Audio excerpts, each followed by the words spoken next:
What is up, everybody? JT Dangerously here once again, and I'm here just to hang out with you guys. Now, to talk about, I want to thank you guys so very much for all the support in the month of July. Great. Thank you guys so much for the overwhelming support. Let's just say that it's been an overwhelming support on the channel. Again, thank you guys for all the support, as always, in this month.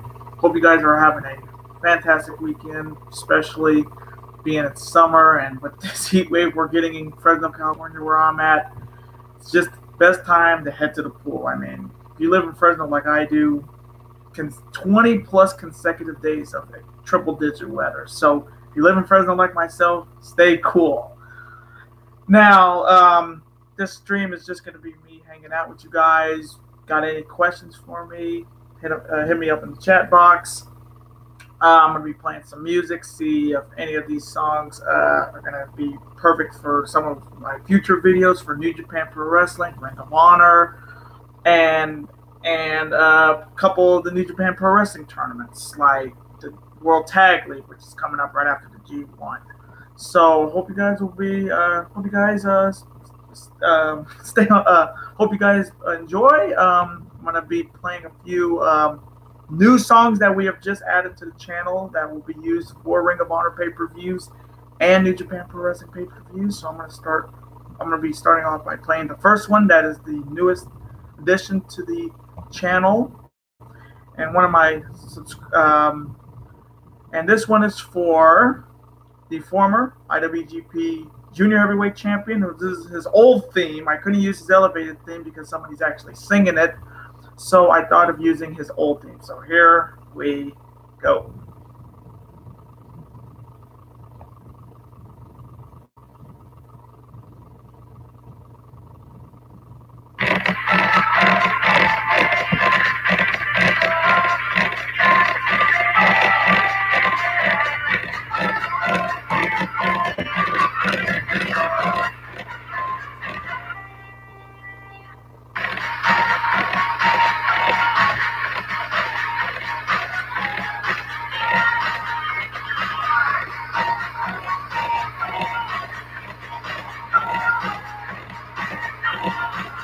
Alright, so that's going to be for Will Ospreay. So hope that will work on this channel. Now, I want to talk about the G1 that's been going on. We're already past day 10 of this tournament, and my goodness, it has been a fantastic tournament so far. Starting off with A block, you got guys who are on the top, like Evil, Hiroshi Tanahashi. You got guys in the middle like Suzuki, Kazuchika Okada, and so many others. And you have Switchblade, who's had a pretty surprisingly great run in the G1 in his debut. I mean, knocking off Okada and Tanahashi by any means. And coming from me, I like his attitude. I like Switchblade's attitude. He is easily the best heel in that company right now. Talk about Tommaso Ciampa in the WWE or NXT. Ciampa's the best heel in WWE right now. Switchblade Jay White is right up there. But Jay White's having a great G1 this year. Evil's having a good run. I mean, he's got Suzuki tomorrow morning again in a Block A match. You got Tanahashi, who's got Yoshihashi next. You got Okada, who's coming off his win over Yoshihashi on Saturday. He's got Elgin, and that's going to be a very interesting matchup. Those two met in the last year's G1. You got Suzuki, who's going to be facing Evil, and I even said in my video, that's going to be the best match, dark horse match for sure. Then you have Hangman Page, who I'm really disappointed that he has not gotten more wins than he should. I mean, this guy has had a great 2018. I mean, he challenged for the United States title. He fought Kenny Omega. He's just had a fantastic 2018. And for some reason, he's only got 2 points, which is surprising to me because this guy's busted his ass in 2018. He's taken on guys like Evil and Tanahashi and Okada, Switchblade, who he has next, which that could definitely be the match that gets him over that 2 points. But just surprising, Hangman Adam Page is not having his best G1. Another guy I'm not happy with is Fale. With this whole Bullet Club firing squad with Tama Tonga, almost every match he's in, maybe 1 or 2 matches he does it by himself, but every match that Fale or Tama Tonga is in interference, like interference off the yin yang. I mean, attacking refs. I mean, finding any means to win, but they look so weak coming from me. I mean, you got Fale who gets a ton of points in these tournaments, but it just seems like doesn't care about the points, and that's kind of disappointing on his part. Same thing with Tama Tonga. He's good, but he's just wasting himself by doing all these stupid interference and getting him giving up 2 points, and we know they don't give a shit. That's just being honest there. They don't give a shit about the points. But A block looks to be okay. It's not the best block to watch because some of the matches are kind of dull, if you ask me. But A block is looking to heat up big time going into August. Then you got the unbelievable B block. I mean, folks, if you have not watched those B block matches in this year's G1, you better start watching them. I mean, you've had some great matches with Naito and Omega, Sonata and Ibushi, which was amazing. Ishii and Ibushi this morning was amazing. I mean, that was a show stealer for sure. That was straight fire.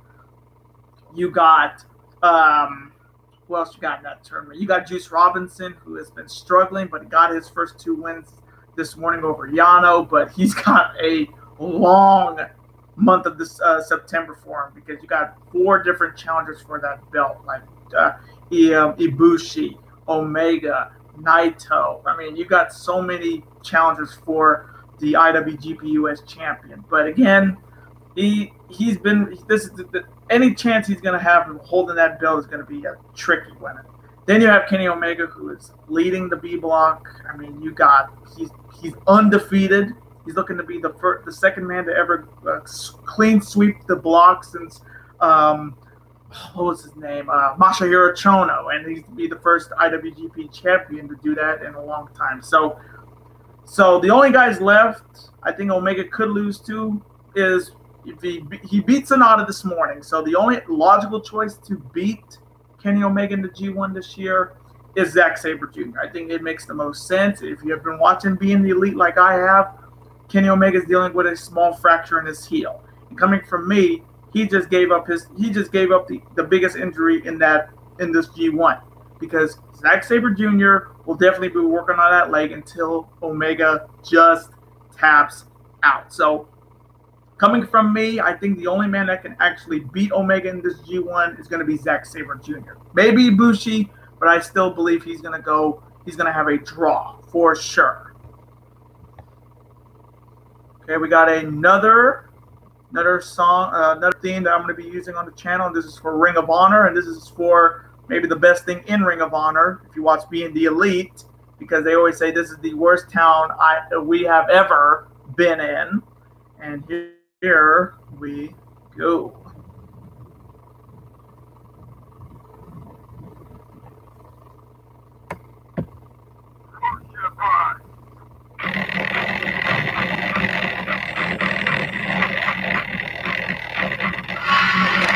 Now, SCU.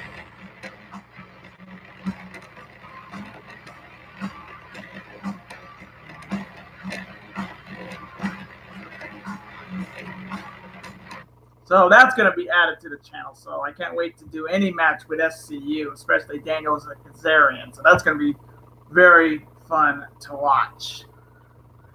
Now, my thoughts on SummerSlam. My thoughts on the Roman Reigns, Brock Lesnar Universal title match. Once again, the only thing I got to say is just, why? Why are they doing this for this again? It has not worked. It has literally not worked. You thought the obvious pick was going to be Bobby because Bobby and Brock have never met each other. But no, it's Vince McMahon's boy, the man he's been given the dick to, and shoving Roman down our throats every Monday night and every pay-per-view. He gets another title opportunity, and it's just ridiculous. And if you've seen the poster for SummerSlam, it's all about them. I'm sorry, how the hell is that match more important than the WWE title match? I mean, you got AJ Styles versus Samoa Joe. That is easily a main event. But being WWE and Vince McMahon being senile and old, doesn't know shit, he's going to make Brock and Roman the main event, which that crowd is going to absolutely kill him. Absolutely kill him. And Brock Lesnar being the not so reigning, not so defending Universal Champion, he is a joke. He is a joke of a champion. And it's crazy that he hasn't lost a major world title in nearly 15 years, since Eddie Guerrero in 2004. But Brock has to lose this belt, either to Roman Reigns or Mr. Money in the Bank Braun Strowman or Kevin Owens. So, again, my thoughts are about that Universal title match at SummerSlam. It's shit. And AJ and Joe deserves to be the main event at SummerSlam. Okay, we got a comment from one of my great subscribers, Sparky. He says, at least it's the end of Brock's title reign and we get the title back. Yeah, that is true, but you just never know. A lot of people thought Roman was going to win at WrestleMania, and a lot of people thought Roman was going to win at the Greatest Royal Rumble, but we all know what happened there, except for the Greatest Royal Rumble, which that was a very controversial call. But hopefully the title will be back, and hopefully Roman Reigns will be the champion. But with Mr. Money in the Bank looming, I have a good feeling that cash-in is going to happen there. Another comment from Sparky as well. Also, what do you think of Nakamura, Gallows, and Anderson may go back? I think it's the best move. I think really Nakamura has really done nothing since he moved up to the main roster. I mean, he's a former two-time NXT champion, and he had, 7 WWE title matches in spanning from 2017, and he never won one of them. I mean, if New Japan is smart, they would just bring him back, because you can get even more people on NewJapanWorld.com that they should be getting, unlike the WWE Network, which they give us predictable booking. Same thing with Gallows and Anderson. You add that tag team to that huge roster in New Japan Pro Wrestling with the Young Bucks, the Guerrillas of Destiny. You could definitely put Hangman Page and Chase Owens in that conversation, because they've been killing it as the tag team in the G1. You got Sho and Yo. You can definitely put them in that situation. But Gallows and Anderson and Nakamura, if they were smart, they would definitely go. Because, yeah, New Japan, the WWE is where you make it big time. But Nakamura, let's say 7 title matches, not one WWE title. And he's now the U.S. title, which is just, why? Like, I get that he's the U.S. champion, but the title has really been non-existent, and nobody really talks about the U.S. title as much as they used to. Same thing with Gallows and Anderson. They haven't been the tag team champs since WrestleMania of last year, and I kind of think Gallows and Anderson are being wasted in the WWE. I mean, they're not even in the tag team tournament for the SmackDown tag team titles against the Bludgeon Brothers. It's Sanity, the New Day, and the Bar, which is going to be good to see the Bar back on television, and the Usos. I mean, you can't even put the Good Brothers there, Gallows and Anderson. If I was them, especially Gallows and Anderson, they're going to leave. I have a good feeling they're going to go back. Nakamura is a big-time question mark, but I wouldn't mind Nakamura being back in New Japan. It makes some interesting rivalries. I mean, think about it. Nakamura versus Omega, Nakamura versus Ibushi, Nakamura versus Naito, Okada, Tanahashi. So many different fantasy matchups. We've seen enough fantasy matchups with Nakamura. I mean, I'll even admit I was not happy with the Nakamura AJ rivalry. I was so happy. If you remember my WrestleMania predictions, I was stoked for this matchup because it was the Wrestle Kingdom rematch, but that match was not great. And the rest of the matches going into their last match at the Money in the Bank pay-per-view was just, it was done. And 7 opportunities went over 7 in WWE title matches. If he wants to win, if he wants to go back to New Japan, hey, more power to him, but I hope he does. Same thing with Daniel Bryan, because, again, he has not re-signed. If you don't know, he has not re-signed yet. So, and they're teasing a match at SummerSlam between Miz and Daniel Bryan. And honestly, if they re-sign Daniel Bryan, I want Miz to win. Miz hasn't got a huge, let's say, a huge main event win at a big time pay-per-view in a while. I mean, yes, he's been the Intercontinental Champion 8 times. He's been the WWE Champion once, but I mean, that was years ago. That was years ago. But if they do have a Daniel Bryan Miz matchup, Miz has to win, even if Daniel Bryan resigns or he goes somewhere, maybe at All In Chicago. But this SummerSlam is really maybe the most underwhelming pay-per-view this year. I mean, yeah, we're going to maybe see some returns the night after SummerSlam on Raw or SmackDown, but I'm not feeling this SummerSlam. There's only maybe 3 matches I care about, to be honest with you guys. AJ and Joe, that is number 1 for me. Ronda Rousey and Alexa Bliss, just because it's Ronda Rousey, and maybe the Intercontinental title matchup. That's maybe the only 3 matches, that I really care about this year for SummerSlam. And thanks, Sparky, for commenting as well. Some of my great subscribers, Kane Gaming, again, he's been talking with me about the G1. It's been so much fun talking to him. Sparky as well, and all the subscribers on my channel. So again, thank you guys so very much for showing your love on my G1 Climax predictions. That was, again, thank you guys so very much. Okay, we got another one. Now this one's for Hiroshi Tanahashi. We got now this is not the one that he uses right now. This is his old one, and I thought the old one was a lot better. So here we go.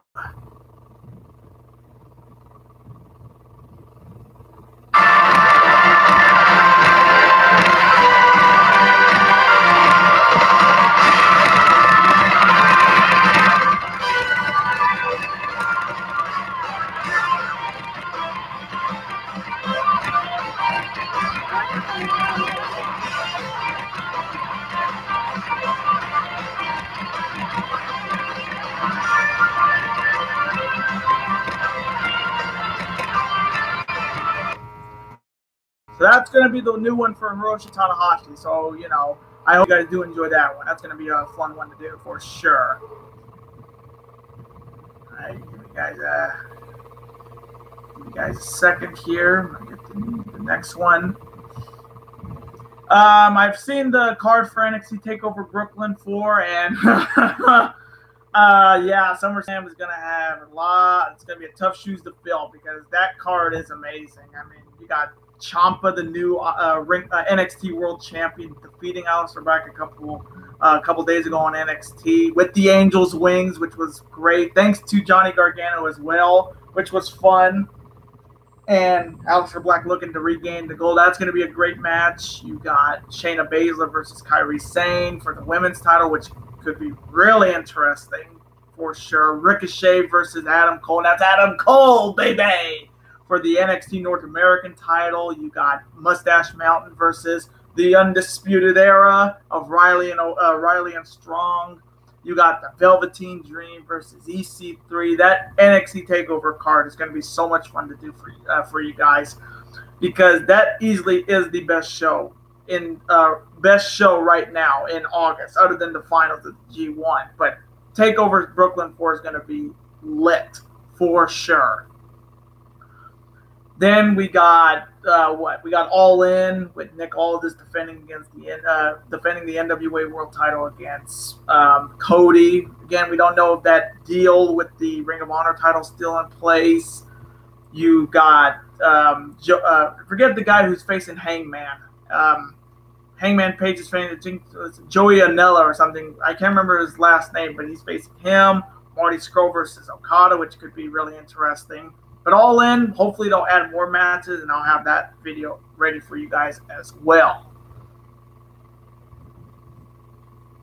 All right, we got another new song that will be debuting on the channel for New Japan Pro Wrestling, and it's for the currently the IWGP Junior Tag Team Champs, the Suzuki Gun, the Rogue Luchador, El Desperado.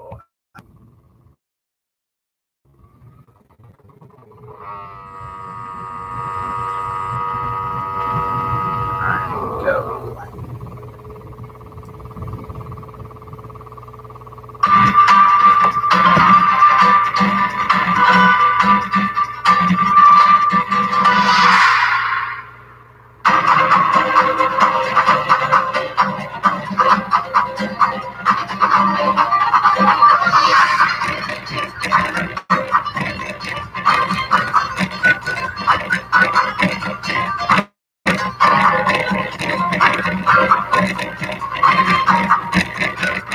So that's going to be added to the channel. So that's going to be good to get Suzuki Gun theme for a wrestler on the channel. Other than I still don't want to take my chances on using Minoru Suzuki songs because somebody's singing it, and most of these songs are nobody singing. So that's kind of easier for me, so I don't get any of these copyright stuff. So hopefully these new songs will have no problem on the channel. So hope you guys again do enjoy.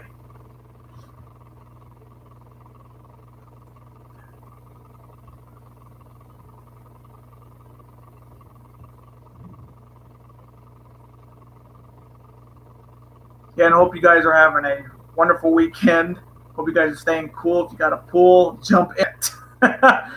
But again, I hope you guys are having a fantastic weekend with your friends, family, loved ones, and all that. Got another new song, and it's for the reigning Ring of Honor World Champion for Ring of Honor, and this is for Jay Lethal. And this one was hard to find for sure.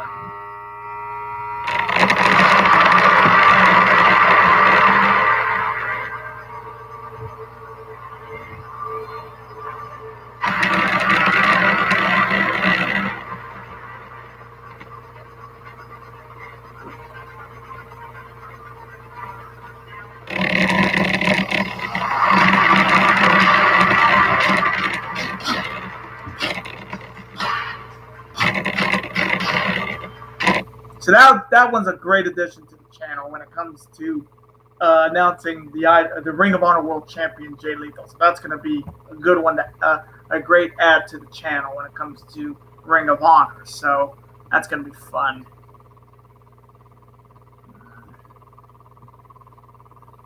Again, if you hear my computer going off, it's a very old computer. It's like 5 years old. So again, my voice is kind of different.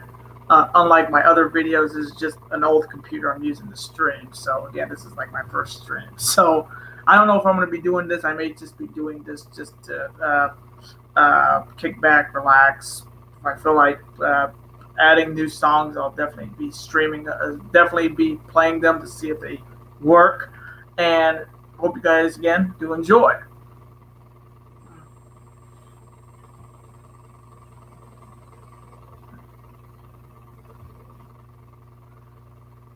Man, just waiting for college football to get back on. If you're a college football fan like myself, I think we're a month away from college football getting back on. Cannot wait to do college football predictions for you guys for this year. I mean, last year was such a huge success thanks to you guys, and I cannot wait.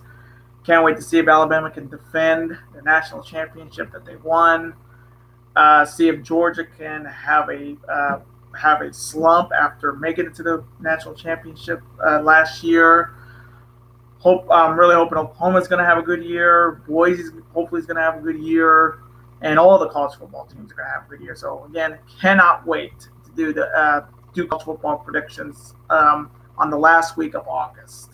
Then NFL predictions, which has been a gnawer on the channel. If you've been here long enough, that's one of my all-time favorite things to do on the channel are NFL predictions and college football predictions and wrestling predictions. So hope you guys will be along again for the ride for NFL predictions and college football predictions this year. All right, we got another new song added to the channel representing Ring of Honor. He's their big man, Shane Taylor.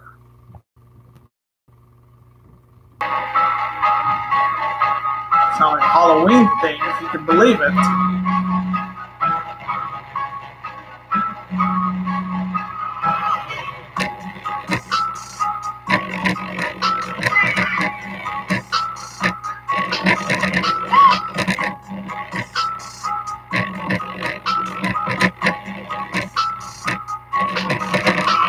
So that's going to be Shane Taylor's theme every time I announce him. So that's going to be fun to do. I was at Sparky when I did the stream a couple hours ago. I saw that your favorite theme is Naito's. Same here. I love Naito's theme. It's one of my favorites. Kenny Omega's theme is all-time favorite. Use that as my ringtone. Okada's one is good. The remix one is not too bad. I mean, dig the original one, that is for sure. Love Will Ospreay's elevated one. That one's a good one. I've always wanted to use it on the channel, but I can't. Let's see, who else do I like? Their entrance themes. Tanahashi's old and new, not too bad. The older one I can dig. Who else? Suzuki Guns is good with the Kaze ni Nare thing, which is one of my favorite spots. And I do like Minoru Suzuki, so that's a given. Who else? Like Ishii's, which I'm trying to get Ishii's theme on the channel, which is going to be fun because I do like the Stone Pit Bull. Who else? Who else has a good theme? Elgin's got a good theme, even though I don't know why the United States doesn't like him. It's been pretty damn impressive in the G1 this year, that is for sure. And then when you talk about NXT, I think there's like maybe 5 big ones, especially the Undisputed Era with the whole Shock the System. Love that theme. Aleister Black's theme is just badass. EC3's is good. Ricochet's one is good. Let me see, another good one for NXT.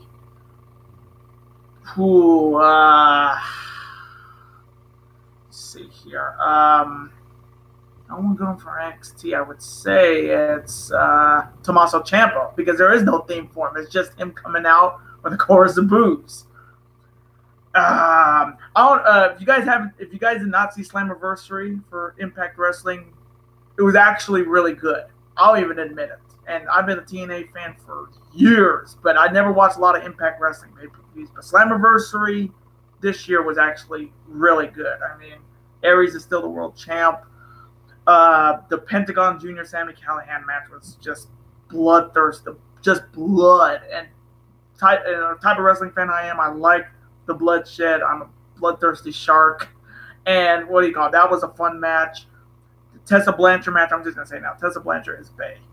And I don't know how the hell WWE got rid of her, because Tessa Blanchard is going to be a future Knockouts champion in Impact Wrestling.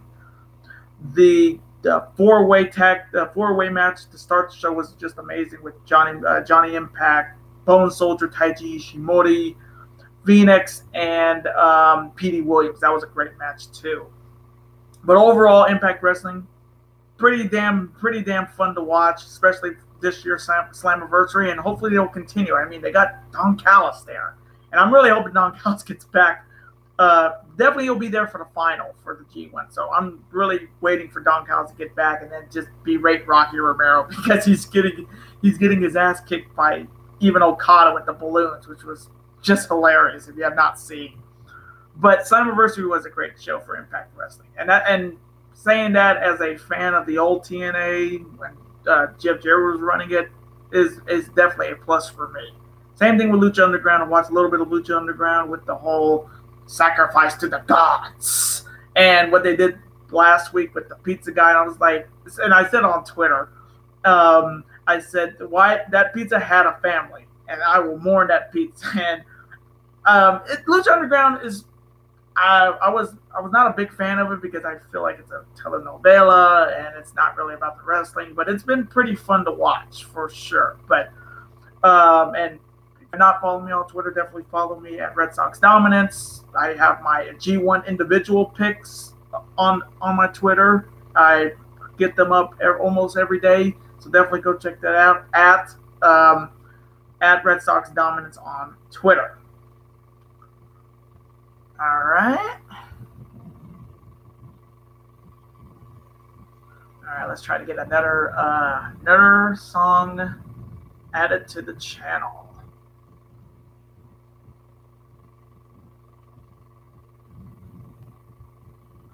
Again, this is first live stream, so I'm very green about it. So if I ramble on a little bit, let me know.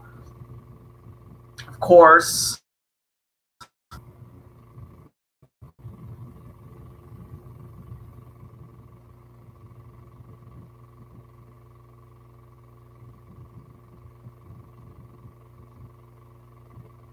While we wait, got another new song for the channel, and it's for the former Ring of Honor World Champion, the Party Peacock himself, Dalton.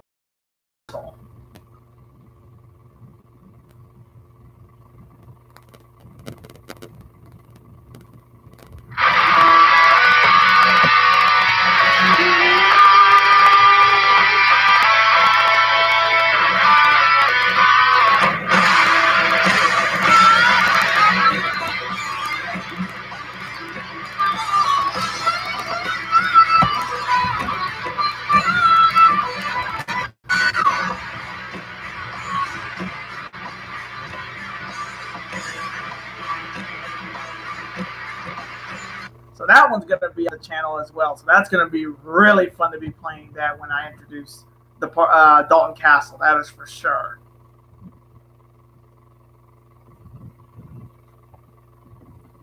Once again, if you're not subscribed to the channel, hey, what are you waiting for? Become part of the Dangerous Alliance. Become part of the become part of a very unique channel.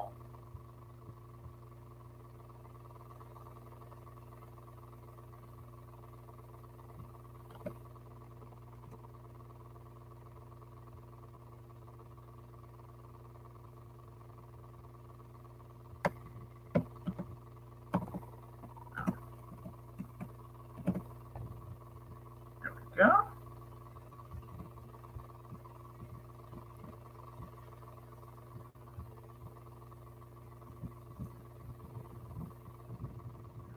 All right, we got another new one, and one of my good subscribers on this channel, Kane Gaming.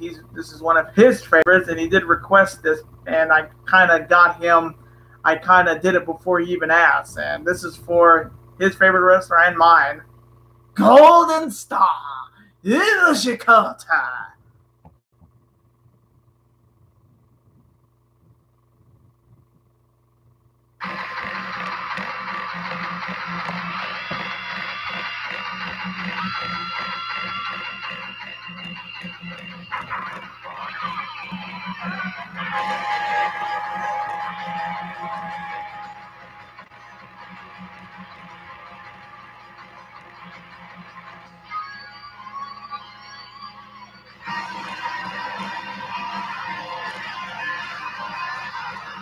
So that one is going to be fun.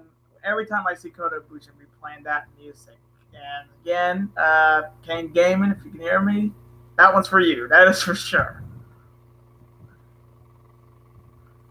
Man, other things going on. Man, what else? Got any questions for me? I have no problem answering. If you got any, definitely shoot them down in the chat box.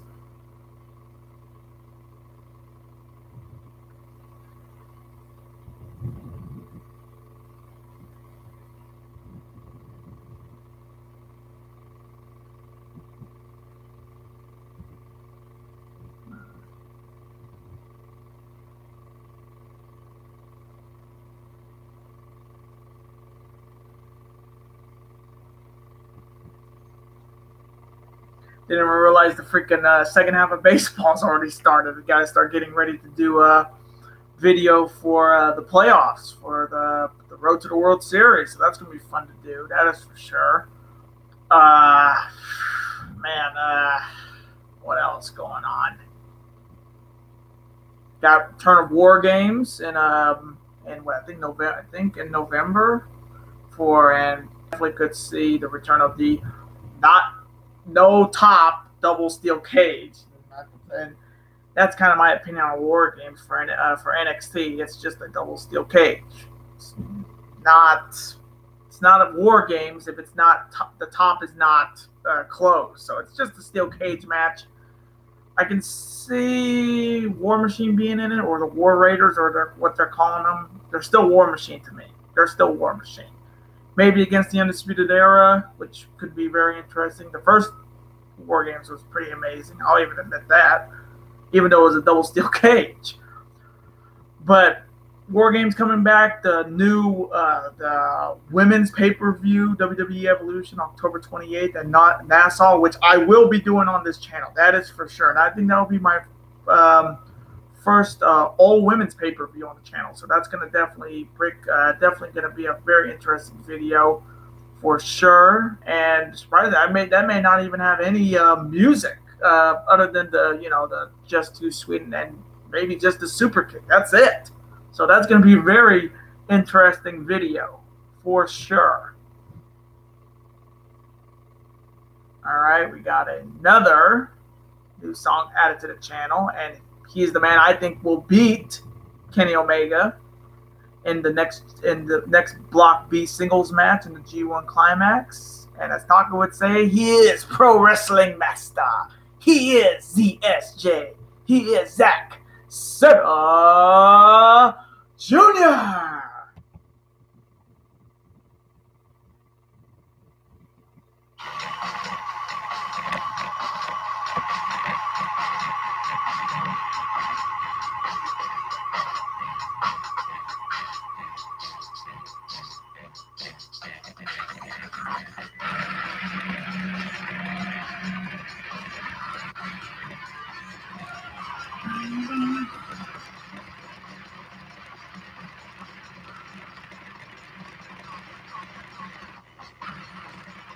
And surprisingly enough, that is Zack Sabre Jr.'s theme, which is saying a lot for somebody who's such a submission-based and counter wrestler. But it's going to be good to add his song to the channel for sure.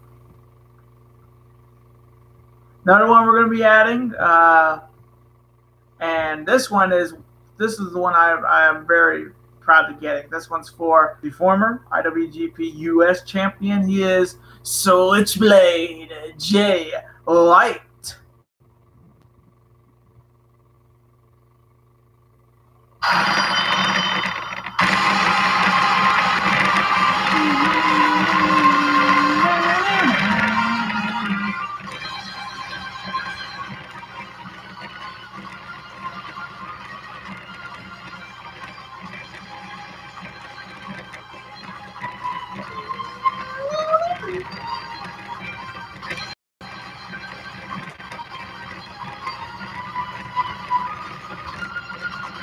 And saying enough, Jay White is having one hell of a 2018.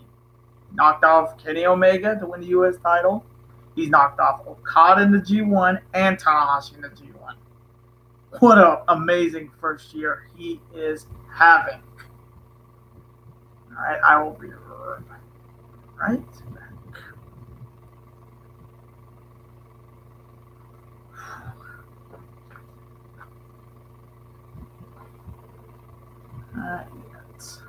Alright, I am back for just a couple seconds, or I don't know how this live stream thing works. I'm very old school, as well as you've seen on my channel. I'm very old school, using different ways to using themes for my things, other than don't have like an opening sequence to my channel, other than music and not really an end credit. But again, very old school.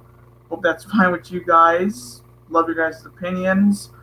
Love that you guys support the channel as much as you guys do, especially for a lot of the videos a lot of people don't watch. I mean, like NXT or Ring of Honor or New Japan and WWE. Again, thank you guys again for all the overwhelming success on the channel. And you guys make it so much fun to do this. Every time we have a video coming up, you guys make it so much fun to do and record as well for you guys. So again, thank you guys so very much.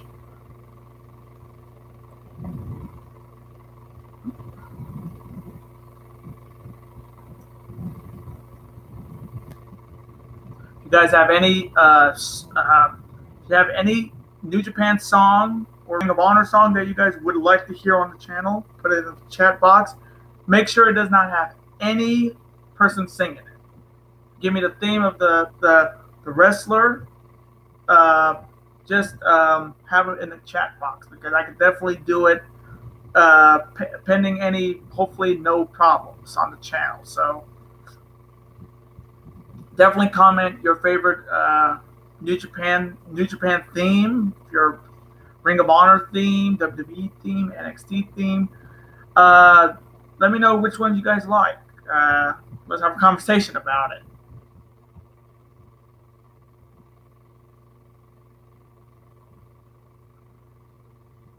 Oh, like I was saying, I forgot to say, favorite Ring of Honor themes. Cody's, that's for sure, with Kingdom. Love that one. Marty Scurll, uh, the Young Bucks. That's a good one. Silas Young's theme is really good, and that's one I would love to use on the channel. That one is a really, really good theme if you have not heard it. Jay Lethal's is a good one. Who else? Another good theme. Punisher Martinez's theme is pretty good. The former Ring of Honor six-man tag team champs, the Kingdom's theme is pretty solid. Flips is good, but he's not all in. Who else has a good theme? Joe Hendry's got a good team. I forgot to talk about. I want to talk about the first ever Ring of Honor International Cup that's coming up in August for Honor Reunited Edinburgh, Scotland, Edinburgh, Doncaster, and London, which I'm not going to be able to do because tournaments are hard to predict for sure. Or you guys let me know if you guys want me to do an individual video for the International Cup. I will absolutely do that for you guys. But guys, let me check and see who's in that tournament. Let me see here. Let's see. Very unorganized, so give me 1 second, folks. Now, where's the thing?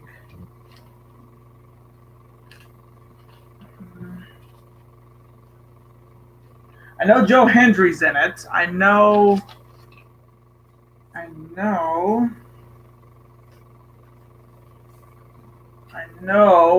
Adam Page is in it, which could be really interesting.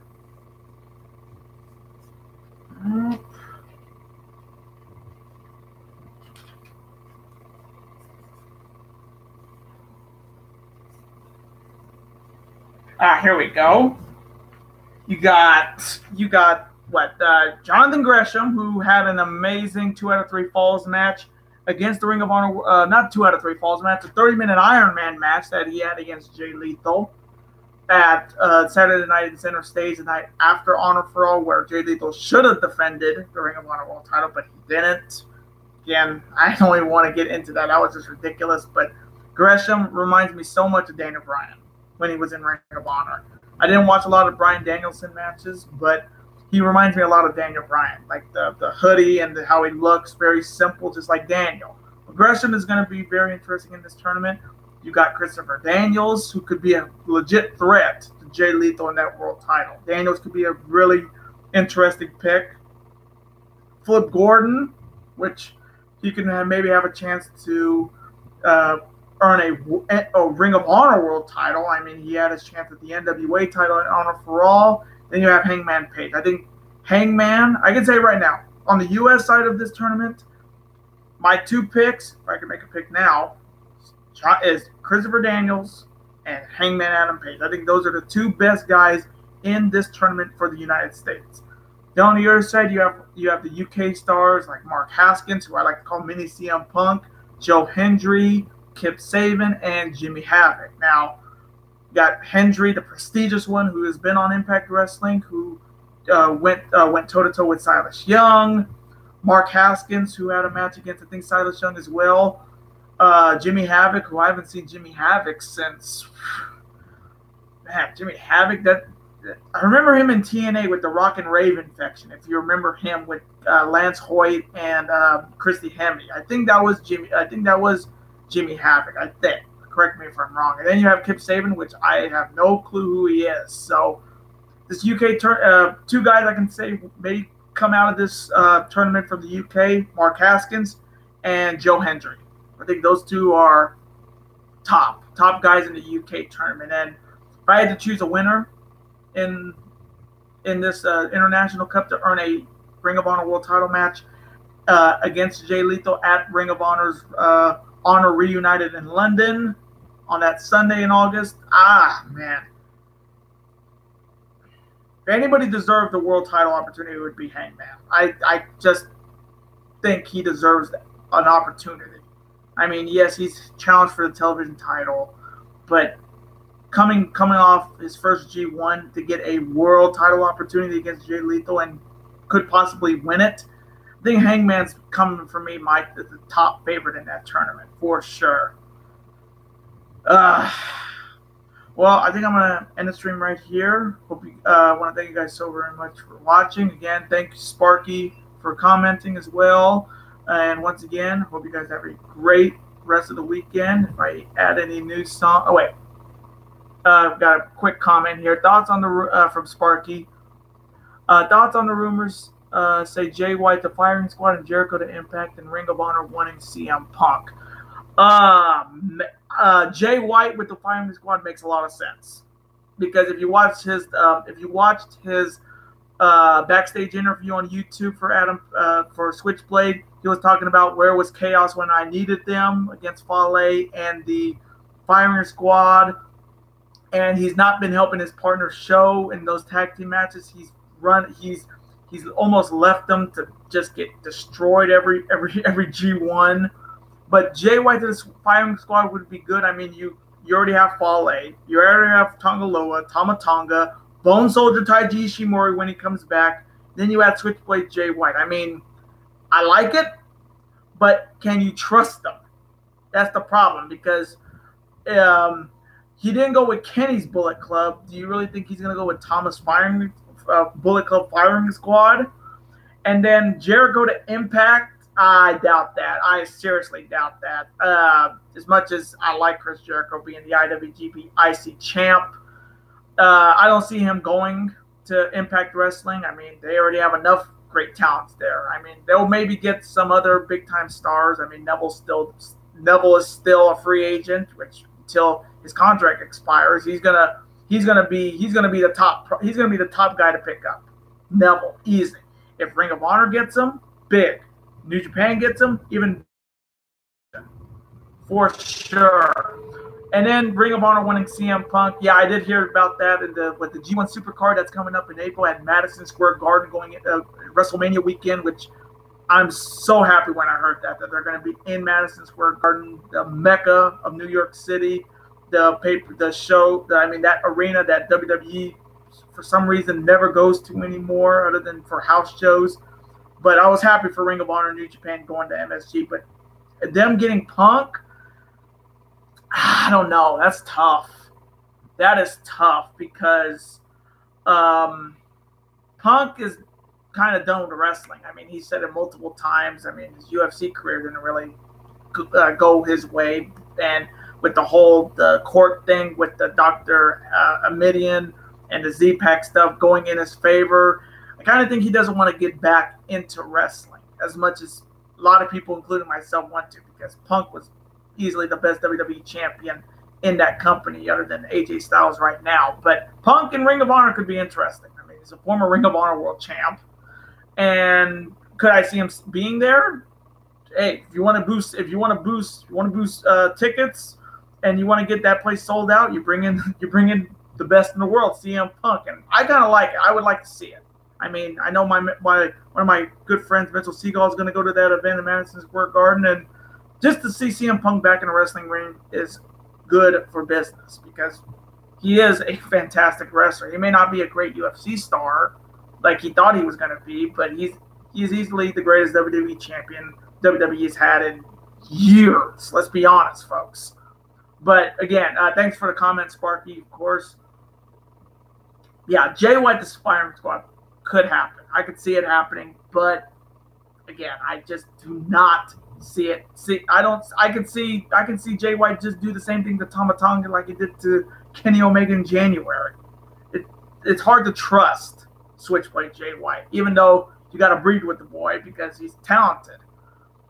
What else? What else is going on? I mean, Death Before Dishonor tickets are on sale for that. Not sponsoring it or anything. I'm just talking about it. But can't wait to do that prediction video in September. Yeah, I'm going to say right now, September is easily going to be the biggest month on the channel when it comes to NFL predictions, college football predictions, New Japan predictions, Ring of Honor predictions, and WWE predictions. So do not be surprised we get I get up 5 videos in one almost every week. So hope you guys will be along for the ride and you show your love on all 5 of those videos. Again, thanks Sparky for the comment as well. And again, last thing I can another great comment. Well, last thing I can remember is that Jericho Cruz and Impact versus Ring of Honor. Yeah, I did hear about that.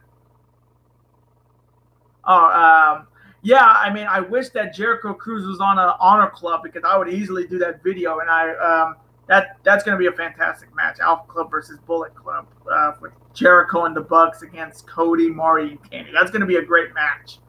Okay, we got another comment from Danny. Oh, yeah, what's up, Danny?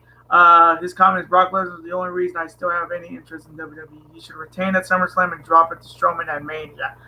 Duh, man.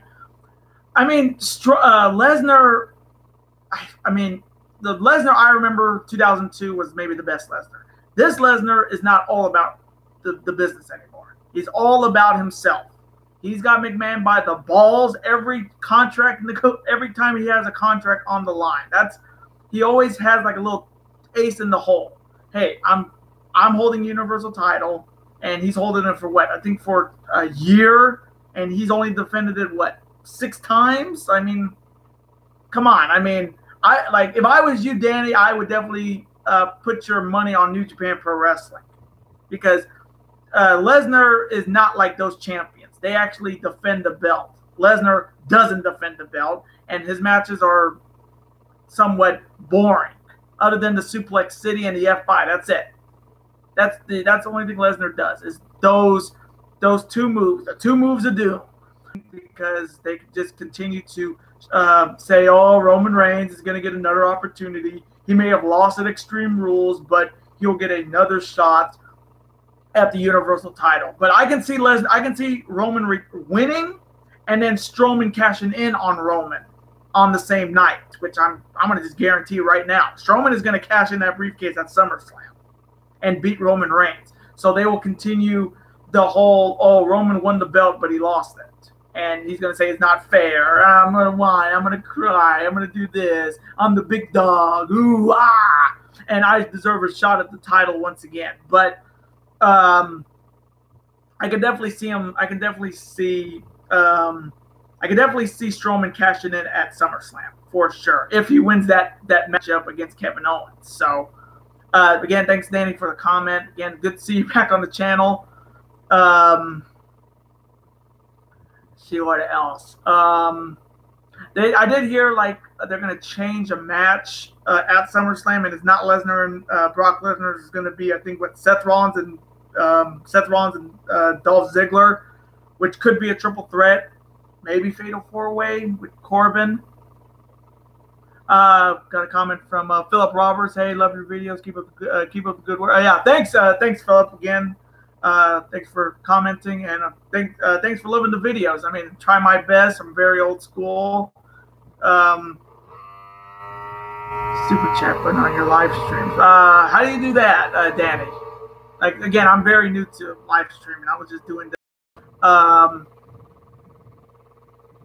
How do I do that, Danny? I'm a kind of a noob, if you will, when it comes to.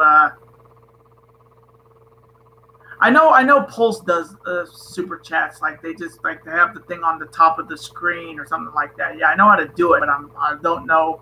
I've seen it, but I don't know how to do it. We got a comment from Broken Nerd. What up? Yeah, Cowboys fan.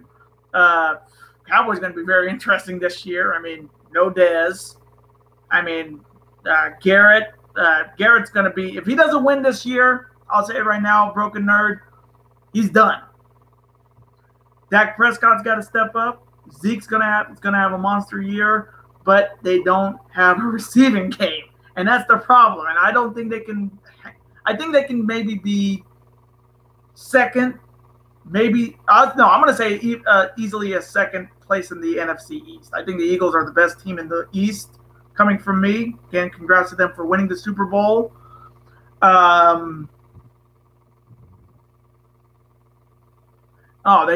He just said,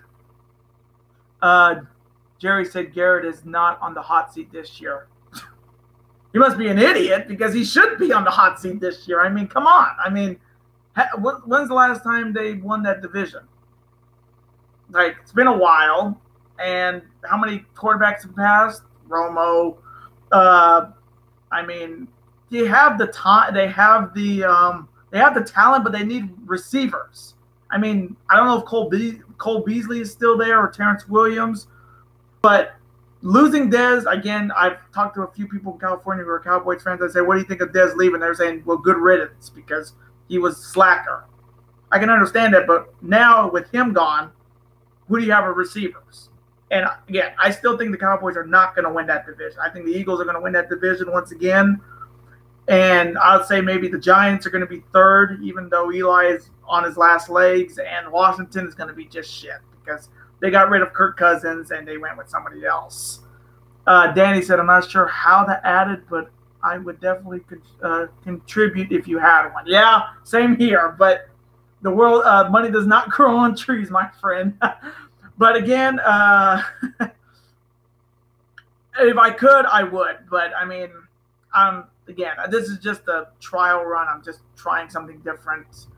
And I'm just adding new songs to the channel. Hopefully they won't be copywritten and I can use them in videos. But Broken Earth said, we're winning the Super Bowl, baby. Go Cowboys. Again, them boys got to win or Garrett's gone. And I'll say it right now. Garrett, if they don't have a winning record this year or make a playoff run, Garrett is done. And Jerry Jones is an idiot. If you've heard that whole, he's telling his team, you have to stand for the national anthem. Like, hey, they have their right. If they want to bend the knee at the national anthem, let them bend the knee. But I'm not going to talk about politics here. That is for sure.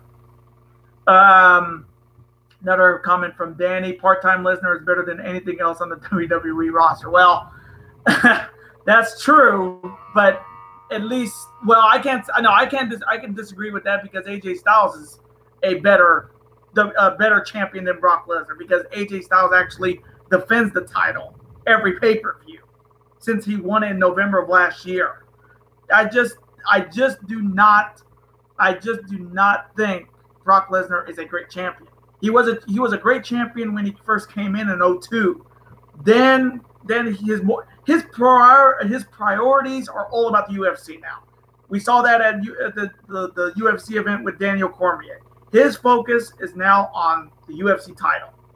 Even Paul Heyman said that, like, yeah, we're the Universal Champion, but we also want to be the UFC champion, the UFC heavyweight champion. His priorities are not for the WWE; they're for himself and what would make him bigger. We got another comment from Phil Roberts. What do you think about the Young Bucks teaming up with Jericho and joining an Alpha Club? Well, I just think it's a storyline for being the elite. I mean, Jericho and Omega to Winnipeg Canadians.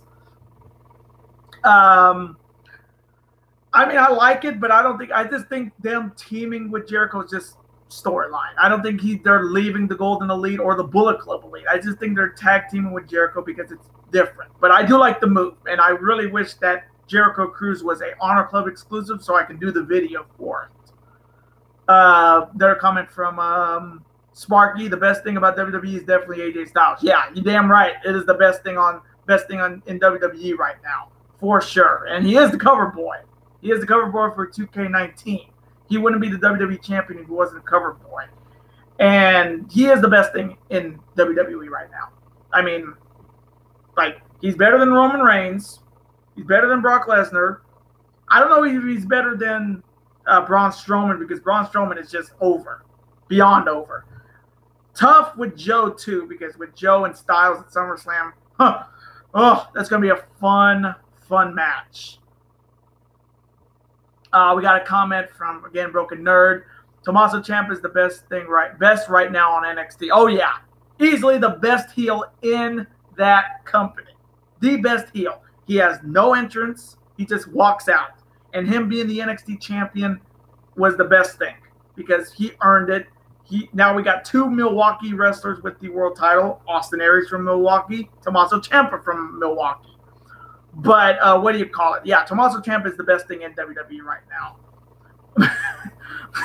I just saw a comment from Broken Nerd again. My pet chicken are more entertaining in the ring than Reigns. Well, everything around the world is better than Reigns because they don't have to shove it down our throats, which Vince McMahon clearly is doing because he must love that. Roman must love that Vince dick because he's been sucking it for months, years, because he wants to be in the main event scene every pay-per-view. If he loses a match on pay-per-view, you damn sure Vince is going to tell him, suck my dick and we'll give you another opportunity and you will win and you'll get another opportunity at the Universal title. That's the parameters for WWE right now with McMahon and Roman Reigns.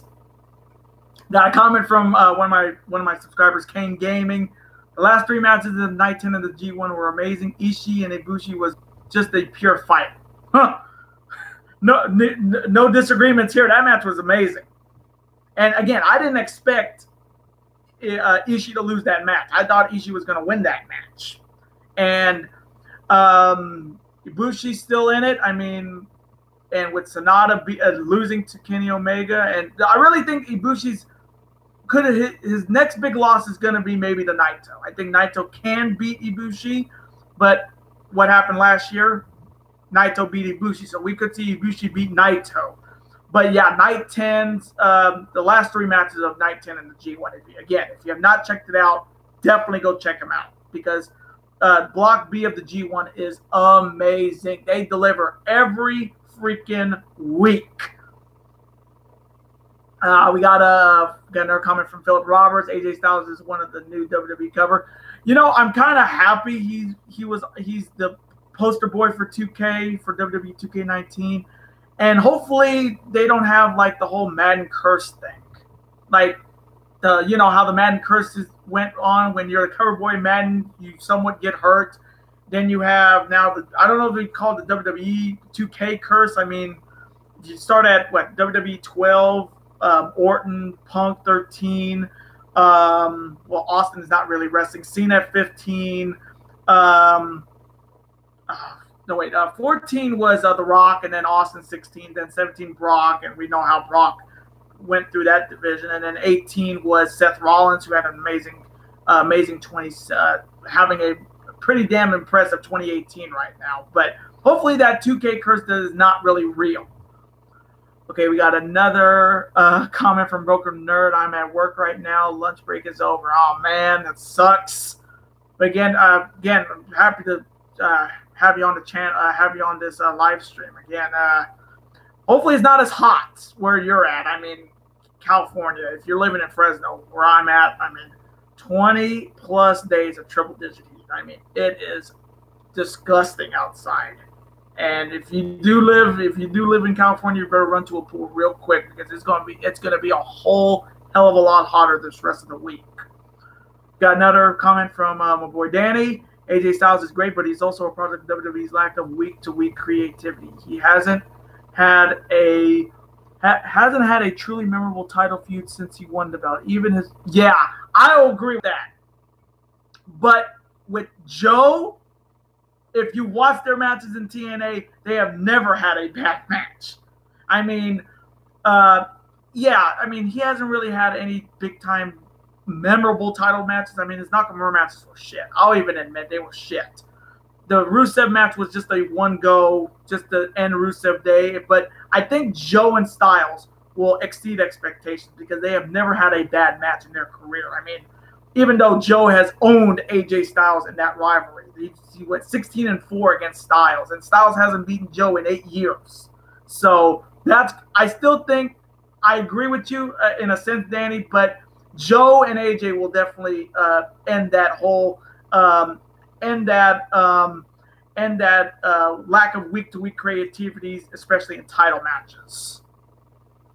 Got another comment from my boy Philip saying Finn Balor never lost the Universal title. He was hurt and he had to relinquish it. So in all reality, he should be the one to fight Lesnar. Yeah, and also Kevin Owens, because Kevin Owens had the job to Goldberg, and Kevin Owens hasn't had a one-on-one shot against the Universal Champion. But hey, you never know. He could win Money in the Bank this year. He could win the match at SummerSlam and become Mr. Money in the Bank and cash in. But again, I do agree with you. Finn Balor has just been this guy, like, he hasn't held a title in 2 years. He hasn't been a champ since 2016. And what, he's had chances at the Intercontinental title, but it just seems like Vince does not see him as a legit main eventer. He just sees him as a mid-card guy, which is sad because Finn Balor is a talent. He's talented, and I've said this so many times when it comes to Finn Balor, he needs to drop the smiling shit. That's the one thing I hate about Finn Balor. Same thing with Bobby Roode. The smiling shit has got to go. He's got to go back to his Finn Balor days, his Prince Devitt days. The same thing with Bobby Roode. He needs to go back to his heel NXT run, his heel TNA run. But Finn Balor has just been very underused, and he does not deserve it. That is for sure.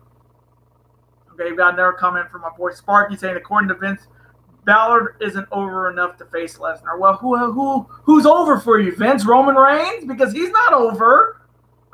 He's getting booed every night of the what do you call it? He's getting booed every pay-per-view. Like, what's over for Vince McMahon is if you suck his dick, you're over. Roman Reigns sucks McMahon's dick every week of the day, twice on Sundays, just to get over, and it's not working. And with them making Lesnar and Roman Reigns again, it's just telling the fans, screw you. Vince Sparky doesn't care. Vince likes Big Sweaty. Well, he does. Just ask him. Because he likes big dogs. That's what he likes. He likes big dogs who's not over with the crowd, but he doesn't care because he doesn't care about the fans. And that's the one thing I kind of just dislike about the WWE. He doesn't relate to the fans as much as, like, let's say Triple H in NXT. He relates to the fans. He gives the fans what they want. Vince gives what his ego wants. That is for sure. Another comment from Danny. Strowman needs to switch to a powerbomb for his finisher. That running powerbomb. Yeah. And he's got to drop the straps. That's the one thing I've seen Pulse always say when it comes to Strowman. He's got to, like, take the straps off and hit a finisher. But the running power slam is just very simple. It's like the DDT with Bobby Roode. Too simple. Not anything. It's not like, let's think of actually a good finisher in WWE.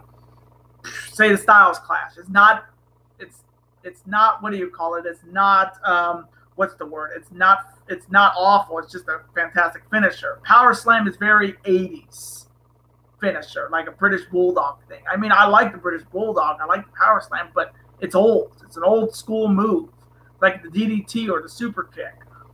But Strowman definitely needs to have a new finisher, and he's got to drop the straps and then hit the finisher. That's what Pulse has always said on his when he talks about Strowman. Then, of course, Sparky saying it's like Big Sweaty Man. That's just because it's true. You can't deny that. That is absolutely true.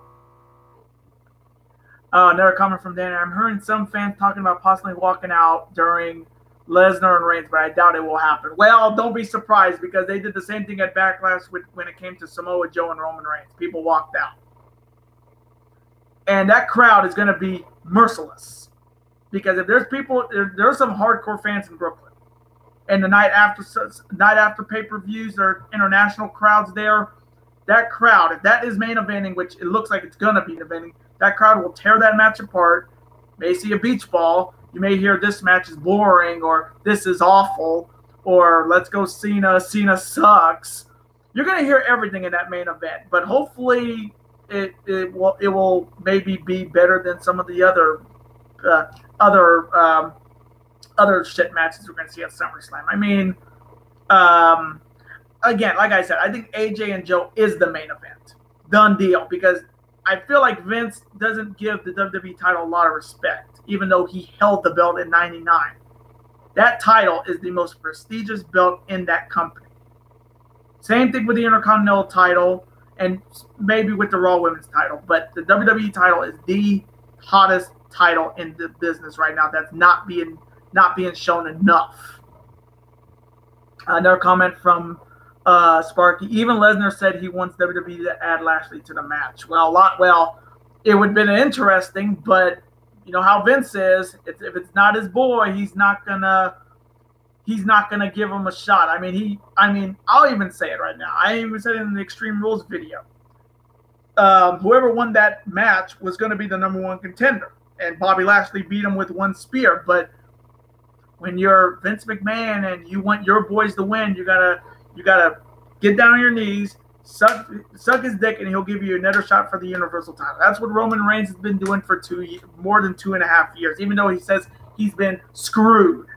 But again, I wouldn't mind them making it a triple threat match, but it's still not, coming from me, the main event at SummerSlam. The main event for SummerSlam is going to be the WWE title. Even though it's not going to be, it should be. Another comment from Philip Roberts: triple threat Kevin Owens versus Finn Balor versus Brock Lesnar for the Universal title. Well, if wishes were fishes, we would be definitely getting that match. And if Triple H was running the WWE, unlike Vince, we may have gotten that match. But Kevin Owens losing to Goldberg, just jobbing to the man, and we've been suffering. Let's just be honest. Let's be honest, folks. The Universal title has been suffering since Goldberg won the belt, and then jobbed to Brock Lesnar. We've been in this whole champion is never around because of Goldberg. If Goldberg never came back, Kevin Owens would still be the Universal champion, facing, I don't know, Roman Reigns or something, or Chris Jericho. But they just gave an old timer, and again, I liked Goldberg, like 1990, like the 90s, like. The Goldberg winning that Universal title absolutely destroyed that, tarnished that Universal title. Already is. I mean, if you saw at SummerSlam in 2016, they buried that belt like some fruit roll-up Gucci Mane bag color belt. I mean, it's not the belt. The WWE title is the belt. And again, if wishes were fishes, Kevin Owens and Finn Balor would get a shot at the Universal title. But if you're not sucking Vince's dick, you're not going to get a title match. Another comment from Danny: WWE Live crowd should be booing Vince just like NFL fans boo Roger Goodell. Yeah, and Gary Bettman. If you want to add a hockey owner, hockey general managers, or not owner of the NHL, Goodell gets booed like no other. But don't be surprised. Do not be surprised. Roman Reigns gets booed to shit. Brock Lesnar gets booed to shit. That crowd is going to be so disinterested in that match. I would not even be surprised. People are going to, I have a good feeling they're going to leave. If something's going to happen for make them to stay. And that's why I think Strowman cashing in would make him stay. Got another comment from Philip. Like John Cena, he is over, and he had a losing streak, and he hadn't held a title since I don't know when. Yeah, I mean, Cena hasn't held the belt for since 2007, I think year 2017. That's when he beat AJ Styles at the Rumble, which I'll never forget that shit because they just wanted to give Cena the belt. And yeah, I mean, Cena comes off a loss and then he wins the rubber match, and that's what they're doing. And John Cena's the biggest Vince dick sucker you've ever seen. I mean, look at all he's getting. He's getting what? He's got total bellas. He's dealing with the breakup, which who gives a fuck about that, honestly. And Cena, but the thing is differently from John Cena and Roman Reigns. Roman Reigns bitches about not getting a shot. Cena just gets in the ring and gets it done. That's the difference between Cena and Reigns coming from me. Roman Reigns bitches and whines about saying he's been screwed by management. What? Screwed by management? How many title opportunities have you had since 2006? Since 2017, you've had multiple opportunities. I mean, but again, Cena actually doesn't bitch. Roman bitches more than John Cena. Another comment from Sparky. I can already imagine the huge pop when Braun Strowman cashes in on Reigns. Then we get the crying Roman Reigns on Raw. Oh yeah, we're getting that for sure. We're getting that for sure, Sparky, the night after, if I'm predicting it. Yeah, Roman Reigns is going to get booed to shit. He's going to cry. Oh, I had the belt, and then the Money in the Bank winner just cashed in on me. Well, get used to it. That's what Money in the Bank is all about. And it would be what? Would be the second time he's been cashed on. Roman Reigns has been cashed on that briefcase, I think, 3 times, right? The WrestleMania match against Lesnar, the Sheamus match at Survivor Series, and this would be the 3rd. So Cena got cashed in 3 times, and he's been a 17-time world champ. Yeah, and again, the night after Raw, watch Roman Reigns saying he's not I've been screwed out of the Universal title and I deserve a rematch because I was the former world champ. I was Universal champion for about 20 seconds. We got another comment from my boy Philip. What about Bobby Lashley? He came back just to fight Brock. Well, you're not sucking, like I said, if you're not sucking Vince McMahon's dick, you're not going to get a title shot.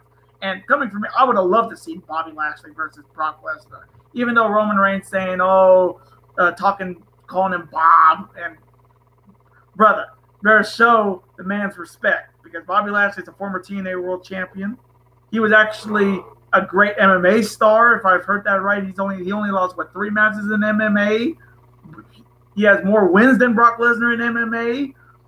And again, I feel bad for Bobby because he deserves an opportunity to face Brock Lesnar. But like I said, if you're not sucking Vince's dick, you're not going to get a title shot. Got another comment from Danny. Cena gets no passes. He is a huge part of the reason WWE is as bad as it is today. Yeah, because if you've been watching wrestling as much as I have, just him with the belt is just shit. It just makes the brand so bad because every time you want him to lose, he continues to win. That's why I kind of think if there's no cash in at SummerSlam, Roman Reigns is going to be that same person. That same carbon copy of Cena. You want him to lose, but he'll continue to win. Got another one. Vince from Philip. Vince is sore about the whole ECW thing. Well, you see how many of his hardcore matches actually do well? I mean, come on. His hardcore matches are shit. His Extreme Rules pay-per-view had less extreme. It was like not so extreme rules. Hell, I'll just say it right now. Slammiversary this year for Impact Wrestling was better at showing Extreme Rules than WWE showed at Extreme Rules. I mean, come on. That is ridiculous that the hardcore matches in WWE are just, 3 things you see. Kendo sticks, tables, chairs. That's it. When you go to the Impact Wrestling or the old ECW, it's like everything. Pies, stop signs, kendo sticks, thumbtacks, fire extinguishers, everything. That's the thing. Got another one.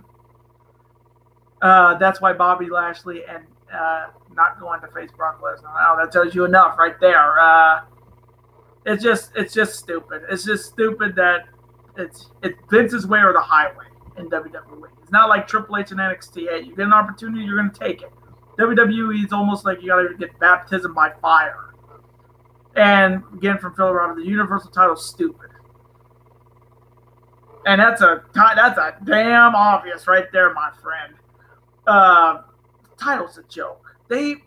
As soon as the crowd buried it in 2016, the title turned into a joke.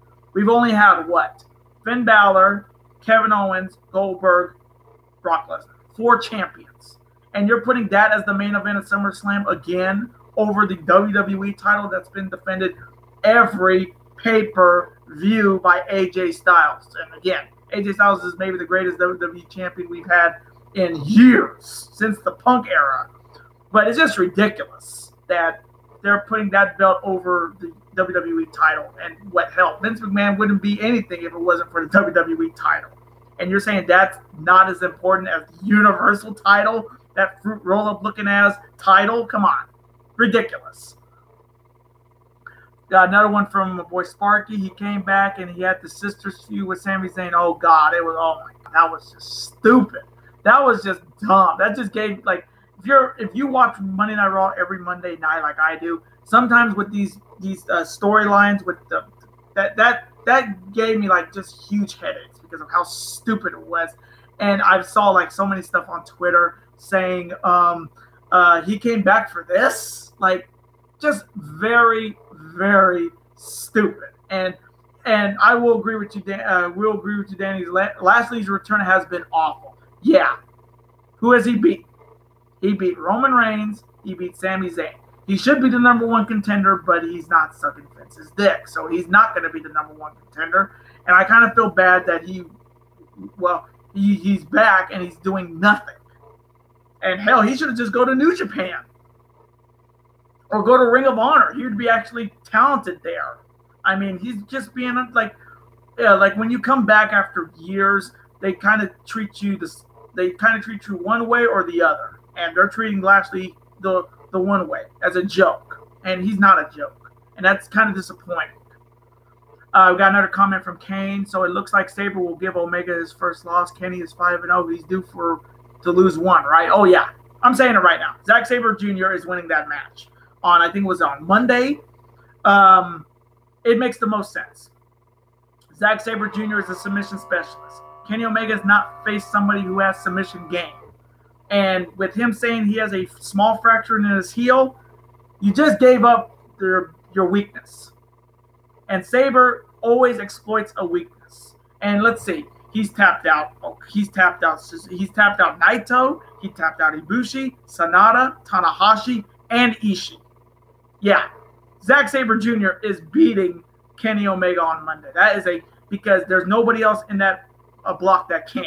And I would be down for seeing a Zack Sabre Jr. versus Kenny Omega match at King of Pro Wrestling in October. Okay, you got another comment from Philip. The last John Cena run that I remember is the United States run. Wow. And his open challenges against jobbers. That's the thing. Every time we get a U.S. Open, we get a U.S. Open challenge, it's just a bunch of jobbers. Like Jinder Mahal or Mojo Rawley or Chad Gable. I mean, the only open challenge I've seen that's actually been interesting was when Rollins was the IC champ. I mean, yes, he fought jobbers, but he actually delivered in those U.S. Open challenges. Cena just buried talent in that U.S. Open challenge. Okay, we got another one from Danny. The Rock and Booker T are the only black wrestlers Vince has booked properly, and they both pretty much controlled their own characters and paved their own paths. Yeah, surprisingly. And we've never had let's see. Well, I don't know if you can call The Rock black. He's more Samoan. But again, we still haven't had a African-American WWE champion. I mean, well, correct me if I'm wrong, but Booker T never won the WWE title. Lashley's never won the WWE title. I mean, you can count The Rock, but he's not really like black. He's like my color. He's not like let me use an example. He's not like the Velveteen Dream skin tone. I mean, he's Samoan and African. I think he's Samoan and African American, but there's never been a pure African American WWE champion, which is saying a lot. I mean, hell, WCW even had a black African American world champion. Hell, TNA had Ron the Truth Killings be the first African American NWA world champion. I mean, it's his way. It's Vince's way or the highway, and The Rock and Booker T are lucky. And let me just say it right now: just bring back Booker on Monday Night Raw. Like, I love the coach. I love Coach, man. But every Monday night, the first hour word of the day is this. Like, just that's the one thing I hate about Monday Night Raw is just hearing Coach talk about the first word of the first hour. It's like, just bring back Booker. Booker was fun. Booker was fun because every time he talked, it was just hilarious. And with the whole just looking good and all that, and his back and forth with Corey. Just Coachman's good, but he's good as the backstage interviewer, not an announcer. We got another comment from Philip Roberts. Bring back the hardcore title. You want to bring the hardcore title in this PG era WWE? I don't know. That's stretching it. I mean, you're not going to get any of those amazing 24/7 hardcore matches. Yeah, bring back the hardcore title, then you will have more hardcore matches. Well, that's the thing. It's a PG era. We're not going to get anything crazy like Flaming Tables or the thumbtacks. They're going to just make it safer for the WWE superstars. It's not like those indie promotions like CZW who just do God knows crazy stuff with staple guns, or the match with Pentagon Jr. and Sami Callihan at Slammiversary. That was a hardcore match. That was a hardcore match. The tag team title match with LAX and the OGs, that's a hardcore tag match. That's the thing. WWE will never go back to never going to go. I'm really hoping they go back to TV 14, but wishes were fishes. We all know SmackDown's going to go to Fox in next year, 2 hours, which is great.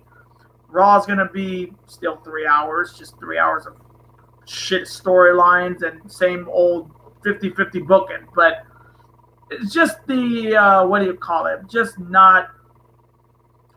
not a fan of PG hardcore matches because they're not up to my level when it comes to wrestling. We got another one for Sparky. I never liked submission guys but Zack Sabre Jr. changed that, and I would love New Japan Pro Series compete with WWE so Vince can give Triple H control. Well, let's be honest here. The only big talent in WWE right now is AJ Styles and Braun Strowman. The only I don't know if you can even count Roman Reigns in that situation, but that's what he called it. But I hate to say it, and I wouldn't say this a couple years ago, but New Japan Pro Wrestling easily has the best roster and easily could beat WWE. Because let's see. New Japan has Kenny Omega, Kazuchika Okada, Tanahashi, Hangman Page, Marty Scurll, the Young Bucks. You have the Guerrillas of Destiny, Fale, Switchblade Jay White. And then you look at WWE, who do they have? AJ. If we're not talking NXT, we're just talking straight up WWE. AJ, Braun, Roman Reigns, Seth Rollins. The returning Dean Ambrose, maybe, if you want to put him in that situation. The only thing that WWE has that's working for them is the women's division. And with this whole WWE Evolution that's coming up in October, once again, I am doing that video. I don't know. Does anybody remember a great women's title matchup other than a Ronda Rousey match? Let me know in the chat. Do you remember a great women's title match in WWE? In a while. I mean, it's been a while since we've had a great women's title match on WWE television, because it just seems like, and every Monday, the night when they announced it on Raw, everything they were just continuing to talk about it, continue to talk about it. Then you go into SmackDown, continue to talk about it. Yes, we get it. It's the first ever women's pay-per-view. Let's see. TNA did that. TNA's done that already. I mean, New Japan, they already have Stardom, and they got some talents there. That is for sure. But WWE's best division is really the women's division. When you go to New Japan, it's the heavyweight division, junior heavyweight division, tag team division, and the junior tag team division. New Japan easily has the best roster and the best champions on their brand, better than the WWE. Okay, we got another one from Sparky again. For me, it was Charlotte versus Asuka, but that match buried Asuka. That match buried Asuka beyond, and they had to bring in James Ellsworth to just put her in the grave and just shovel dirt in, because that whole she was undefeated for nearly three years, and to have her lose to Charlotte, which was a shock. Carmella, not once but twice, thanks to James Ellsworth. Asuka is damn near just buried. And again, I'm actually happy Becky's getting a shot at that belt, because Becky deserves it. She hasn't been the champ since, 2016. She hasn't been the champ for 2 years. But again, Asuka's run is over, because as soon as she lost those matches, her chances of winning that women's title just went from slim to none. Okay, we got another one from Danny. A compelling organization would need lots of financial backing and probably some old familiar faces to put in sizable audience. Yeah. I mean, I'm so shocked that New Japan World doesn't have as many subscribers as they should. I mean, they put on amazing shows. I mean, you've been watching the G1. Did you watch Dominion? I mean, WWE, I'm surprised they even have 1 million because of how much 50-50 bullshit they put on every pay-per-view. Hey, if your favorite guy wins, he's gonna lose the next pay-per-view. Like, it's like, and you can see WWE doesn't really even care about the fans. They care about the moolah. When it comes to New Japan Pro Wrestling, they care about the fans. Hell, they have the hometown guy win in New Japan. Unlike in WWE, you see that once in every blue moon. Like, New Japan should have more people subscribe to their network than WWE. Yeah, WWE has the WWE network. They have all these great things, but what's the point? That's my Danny. That's my computer. I'm using my computer. It's like 5 years old, so it makes those weird sounds in the background. So I'm sorry about that. Do I have a pet bullfrog? No, I don't got any pets. It's just my computer.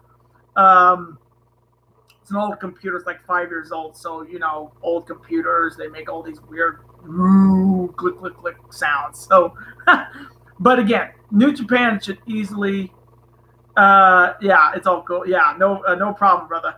But New Japan easily should have more subscriptions to their channel than WWE. I'm shocked they don't.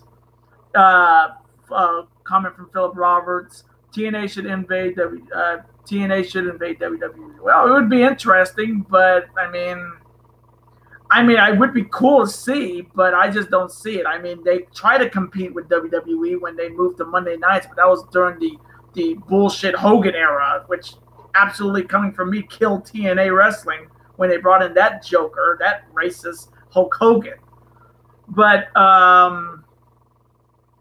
I could see it, but WWE would just find a way to win like they usually do. Just have Roman Reigns beat everybody with a million super duper man punches and a couple spears, and it's over. Got another one from Philip Roberts. All in was huge for New Japan, and plus New Japan's got the Bullet Club. Well, hell, Bullet Club is just too sweet, and it's the Bullet Club Elite being you got, like, look at all the people in Bullet Club.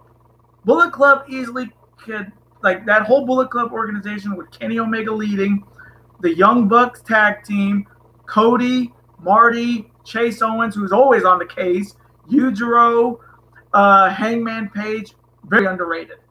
Very underrated, and should get a title opportunity coming from me. But yeah, New Japan can easily, and All In's going to be fantastic. I can't wait for that show. The one thing I'm waiting for is more of the card. I mean, we have 3 matches, but we need more. That's what we had. Like, I mean, I bet you they're going to give us a match every Monday after Being the Elite on their YouTube channel, which if you have not watched Being the Elite, watch it. If you're a New Japan fan or a Ring of Honor fan and you love the Bullet Club as much as I do. Got another one from Sparky. New Japan Pro Wrestling should do everything they can to bring back Nakamura, Anderson, and Gallows. Now that they have more famous, it would help them a lot. Yeah, I would agree with that. Nakamura would definitely add a little bit more intrigue because, again, I didn't watch Nakamura. I only watched Nakamura's, like, I haven't seen Nakamura in New Japan since his last Wrestle Kingdom. I didn't watch any of his old stuff, which I definitely regret that I never got a chance to watch it. But bringing him back would definitely boost that heavyweight division. The heavyweight division in New Japan is stacked. So many talents there. Adding Nakamura to that could be really interesting, but he's got to get rid of that stupid low blow gimmick. Just go back to the whole entrance styles. I mean, even Nakamura's New Japan entrances are better than his entrances in WWE. I mean, some of the ones in NXT were cool, but if you've seen some of his entrances in New Japan, they were by far the better ones. Same thing with Gallows and Anderson, but that would be a very interesting thing. Which side would they be on when it comes to Bullet Club? Would they be on the OG side, the Bullet Club firing squad, or would they be part of Kenny Omega's Bullet Club Elite? that would be another big time addition to that deep tag team division. Got another one from my boy Danny. I think it would take pulling in a huge name like The Rock or John Cena for any company to really get a head start at truly competing, and then the rest of the product would have to be super solid. Yeah. Well, I mean, The Rock, if he's not doing movies, I did hear a rumor that he may be at WrestleMania 35 this year. Like again, I mean, all these guys, like, as much as I want to see Shawn Michaels back in the ring, which he should have been back in the ring at the 2017 Rumble against AJ, but he didn't think AJ deserved a one-on-one opportunity against him, is like, I mean, that's ridiculous. I would love to see Austin back in the ring. Now, this is just me fantasy booking. I would love to see Stone Cold Steve Austin be the GM of Monday Night Raw. I mean, if I'm the only one that wants to see Austin run Monday Night Raw, I wouldn't have any problem with it. Austin on Raw makes more sense than Kurt Angle, because Kurt Angle is like lost in, like, deer in the headlights. Every freaking Raw, he's like on his phone, and he's making stupid matches, tag team matches off the yin yang. This ain't Teddy Long SmackDown. Just give us a singles match and enough of these damn tag matches. And I would love to see Austin back as maybe the general manager of Raw. Because remember him in 2003, he was more entertaining. And he was doing the whole, he was doing all the what stuff was still going with Bischoff.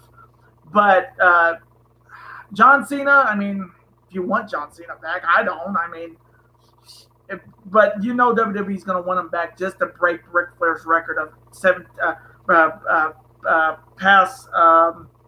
get to, I think he's 17-time world champ, or he's trying to be a 17-time world champ. But if all the old school guys came back, like if they're still in their prime, I mean, Cena's still in his prime, Rock's still in his prime, Austin still in his prime, Shawn is in his prime.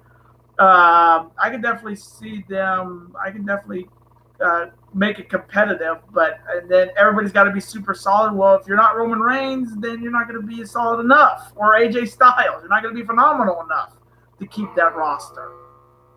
Okay, we've got another one from Philip Roberts. Who do you think should join the Wii Hall of Fame for this year?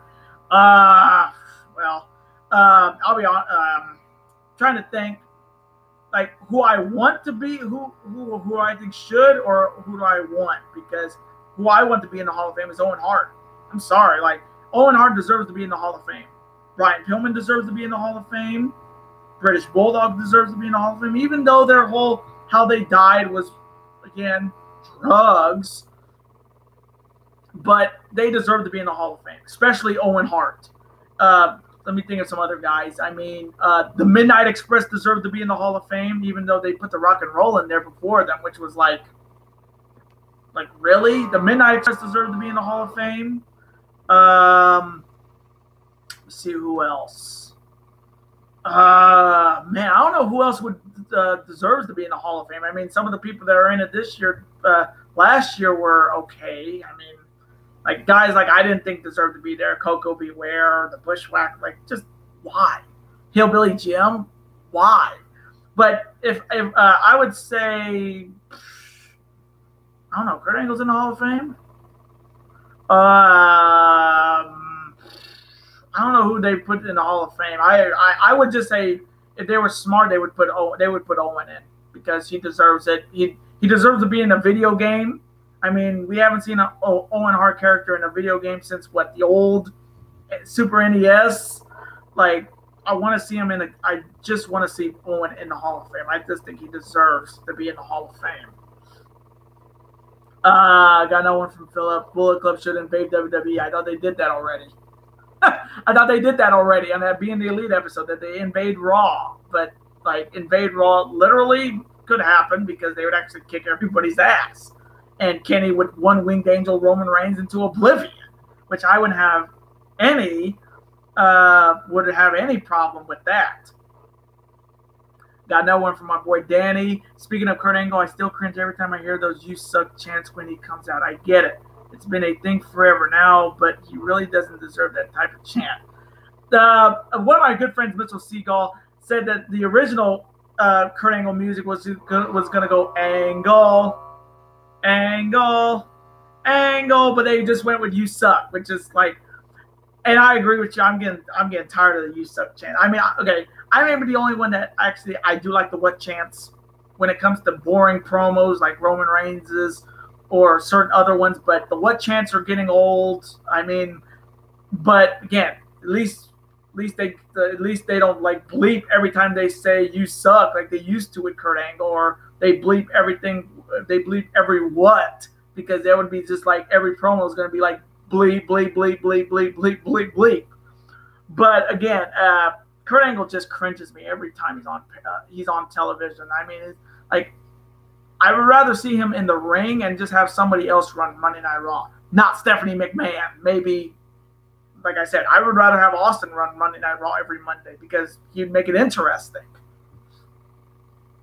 Another one from my boy Philip Roberts: Shawn Michaels versus AJ Styles for the WWE title. That should have happened in 2017, but Shawn Michaels wanted to stay retired, and that's the one guy he wanted to face, but he wants to keep his word and not wrestle. But that would have been amazing. I do have respect for it for sure. He's keeping kayfabe alive, as Danny said here. At least he's staying retired, unlike some people who found a way to find a loophole and wrestle again. Let's say Ric Flair, Mick Foley, Bubba Ray, Bully Ray in Ring of Honor. But I got mad respect for Shawn for staying retired and not coming out of retirement. So, yeah, Danny, I definitely respect it. Another one from Danny: I know The Rock is well beyond his pro wrestling days. Just saying as an example, someone on his level of fame is what it would take to turn eyes away from WWE. Yeah, it's hard to what's the word? It's hard to that's like a huge shadow because The Rock really Rock, Austin, Triple H, Taker really put that business up there, and it's hard to even be right at that level. I mean, coming from me, I still think AJ Styles is right up there, even though McMahon doesn't see it because he doesn't give the title enough credit and doesn't let it main event a show. I mean, anybody remember the last time the WWE title was a main event on any of not talking like SmackDown exclusive pay-per-view. I'm just talking like brand extension WWE title matches being the main event of that show. I mean, it's got to be like a huge. It's got to be like years since we've seen a co-branded pay-per-view have the WWE title main event. It's got to been a couple years, but let me know in the comments. Let me know in the chat. Yeah, definitely got to agree with you there. I do have to agree with you. Chris Benoit absolutely deserves to be in the Hall of Fame, even though what happened was just a huge tragedy. Benoit, Battleground. Does anybody even remember that pay-per-view? How bad that was? That stupid Punjabi prison match, and Jinder Mahal was the champion. Okay, let's be honest, Sparky. Give me a legitimate title match at main eventing a pay-per-view, legitimate. I'm not saying Jinder Mahal was. No, I'm just gonna say Jinder Mahal was the worst WWE champion of all time. I'm just gonna say it. Yeah, another one. Stone Cold Steve Austin would be the best. Oh yeah, Stone Cold would be the best GM for Monday Night Raw. But just the way he would, he wouldn't make boring tag team matches. He would make interesting matches, maybe even better pay-per-view matches. I mean, if you saw his run in 2003, he made some good matches. I mean, he made Nash and Battleground 2016. That was a good WWE title match. I'll say that. So it's been 2 years since we've had a talented WWE title match main event show. Okay, so 2016. Let's see what I was gonna say. Austin made some good matches when he was GM. I mean, he made Hell in a Cell with Triple H and Kevin Nash. He made the Elimination Chamber in 2003. So Austin for GM for Raw, I'm all for it.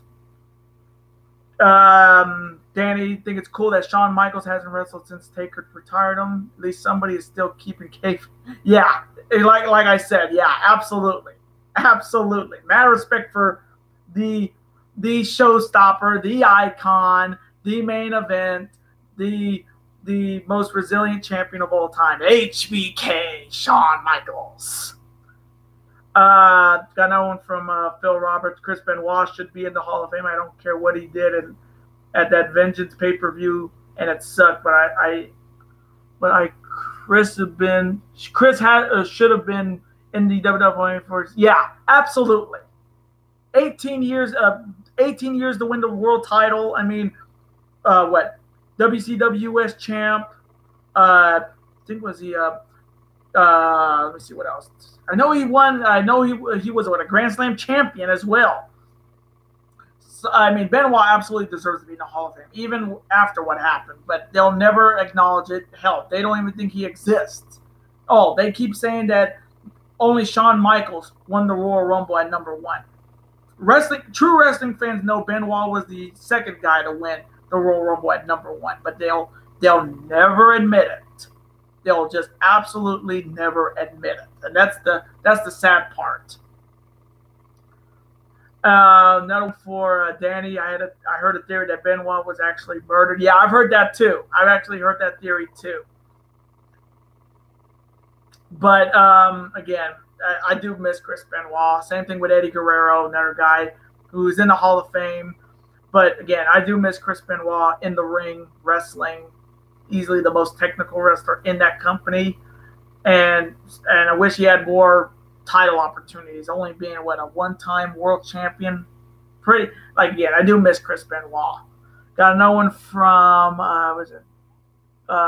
Surful. WWE is boring as fuck. Well, welcome to the club, because it is. Because if you're not watching New Japan Pro Wrestling, you got problems. You got real problems. But yeah, WWE is boring as fuck because it's 50-50 booking.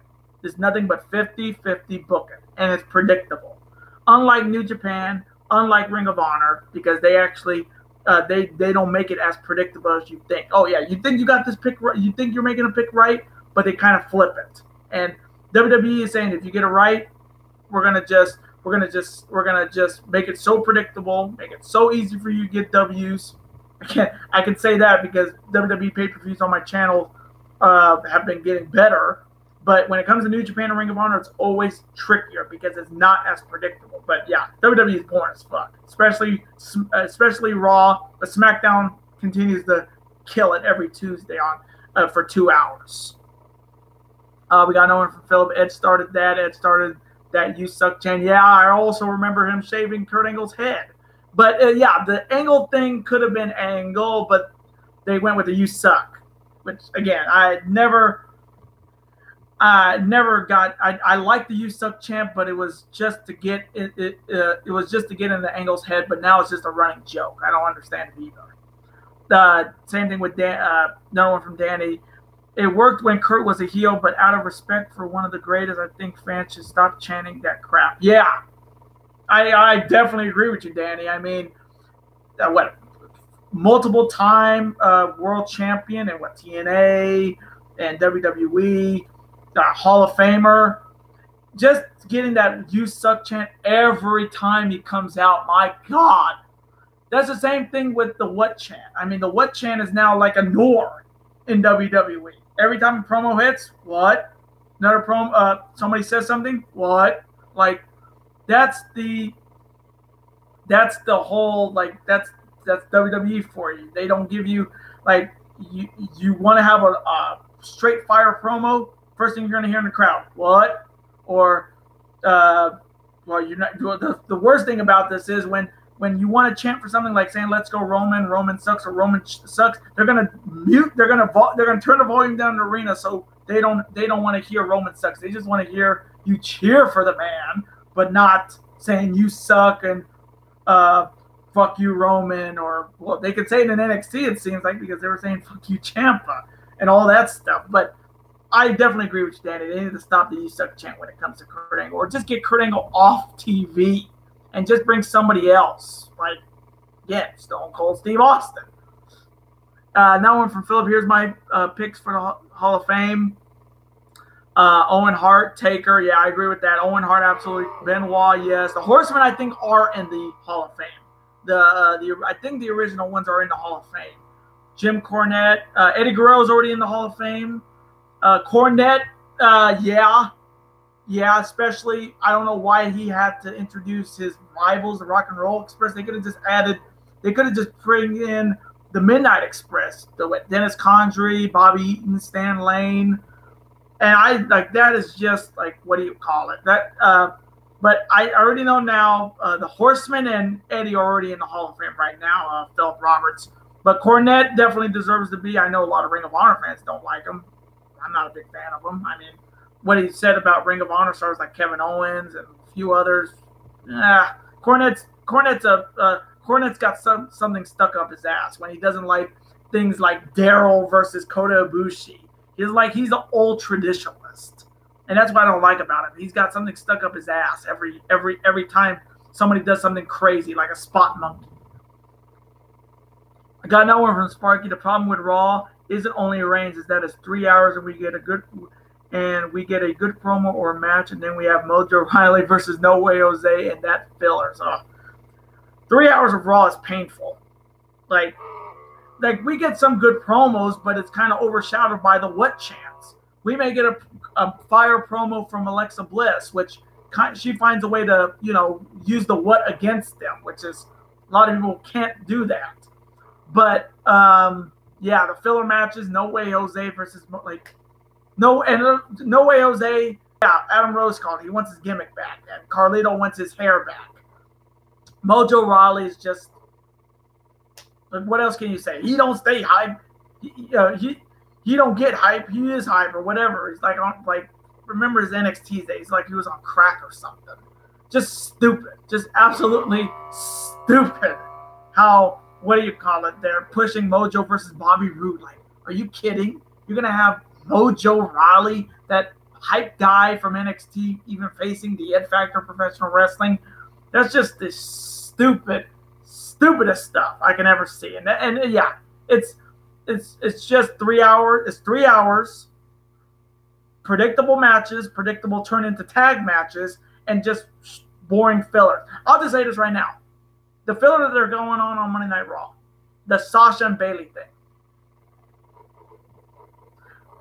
We could have had these two facing each other at SummerSlam. We saw the whole Bayley turning on Sasha, which was great. But what does Kurt Angle do? Puts them in therapy. This is not Team Hell No. This was going to be the women's rivalry on Monday Night Raw. Sasha versus Bayley. Best friends going at each other. Best friends, but they make bitter enemies. But they just spiraled that out of control to saying now Sasha says, I love you. I've always loved you. Like, we're going down a lesbian path here with Sasha and Bayley? I mean, like, that storyline's right there in a nutshell for WWE. You have something hot, and then they just put it out real quick with something stupid and idiotic. That is for sure. We got another one for Philip. I know what happened with Chris Benoit, but he should be in there. His ad-libs, and I was at the Vengeance pay-per-view. I was hyped to see Benoit versus Punk for the... Yeah, a lot of people were, because I was actually interested. But then when they went with Morrison, it was like, what happened? And then we found out was Benoit died or killed himself, and Nancy did, which again, I can't say anything, but that was just sad. And just WWE's way of just erasing him from history, and that sucks because he did not deserve to be erased from history for something that, yeah, again, it was devastating. I'll even admit it was devastating, but they don't want anything to do with it. They want to say, hey, you know who won the 2004 Royal Rumble? We don't. Like, you know who main evented WrestleMania 20 for the world title? We don't. Like, they're just gonna say it's gonna be Triple H and Shawn Michaels at WrestleMania 20. The other guy, who is it? Who? What? Like, that's the sad part of Benoit, because his legacy was tarnished for that. Got another one from Danny. The problem is that there's no storyline, just random shit happening every week. Random matches, random segments, nothing that actually builds the character. Case in point, Sasha and Bayley, Danny. Sasha and Bayley every Monday night. They could have had a huge build for their match at SummerSlam, but what did they do? They put him in the counseling, and now they're doing some lesbian lesbian storyline with Sasha and Bayley. There's your random bullshit storylines right there. Random matches, yeah. Mojo versus No Way Jose. Mojo against anybody on Monday Night Raw is filler. The tag matches are just garbage. I mean, there's like the craziest thing is, and this is the hilarious part, Ring of Honor 6-man tag matches are more interesting than WWE 6-man tags. New Japan 6-man tags are more interesting than WWE 6-man tags. Hell, even the Women of Honor, like even the Women of Honor and Ring of Honor have better 6-man tag team matches than WWE. That just makes WWE very weak. Like, and there's no build to the characters because if it's either you're one of Vince's dick suckers or you're not. And we all know who's the biggest dick sucker of them all, and that's Roman Reigns. Another one from Danny didn't Superfight kill his girlfriend. Yeah, like what, 20 plus years ago? I mean, yeah, but he's still in the Hall of Fame. I'm surprised they didn't do what they did to Hogan, like take him completely out of the Hall of Fame. But WWE likes to forgive a racist like Hulk Hogan, and I'll never understand it. But again, that was like 20 years ago, and his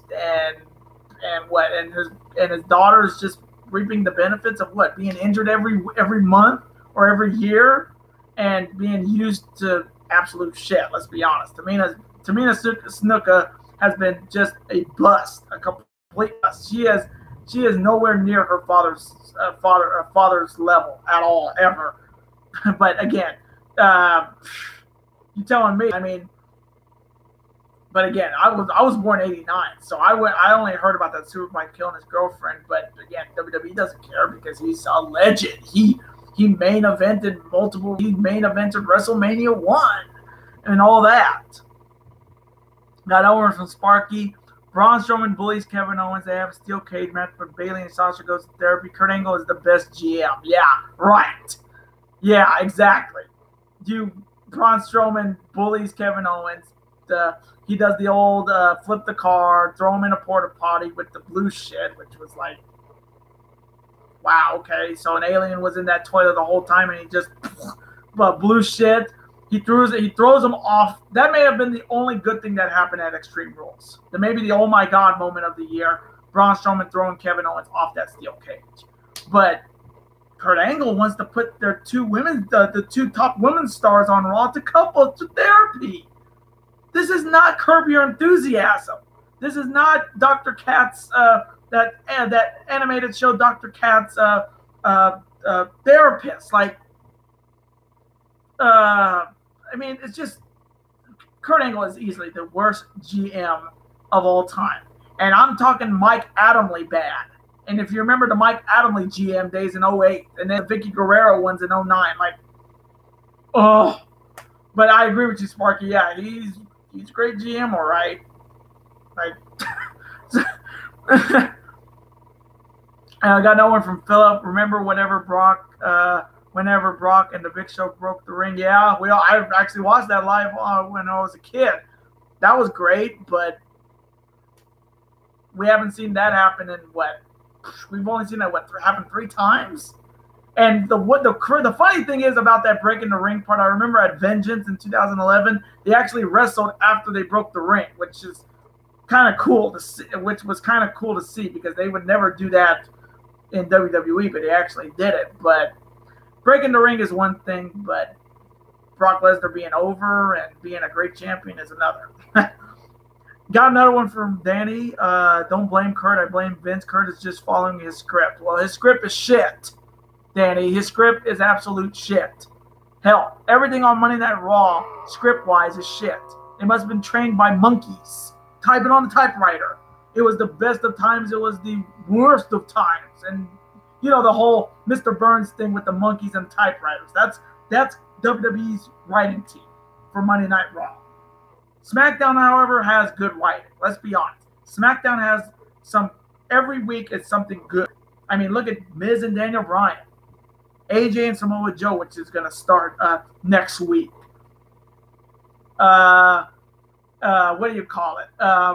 What else? The only thing that's that's hurting them is their tag team division. I mean, yes, the tag team division is good, but it's just the same people. We want to see new teams. We want to see like Sanity get title shots, or the Bar gets title shots. And again, I wouldn't mind the Bar facing the Bludgeon Brothers at SummerSlam, because the Bar hasn't been on pay-per-view since April of this year. I mean, how the hell do they not have a show?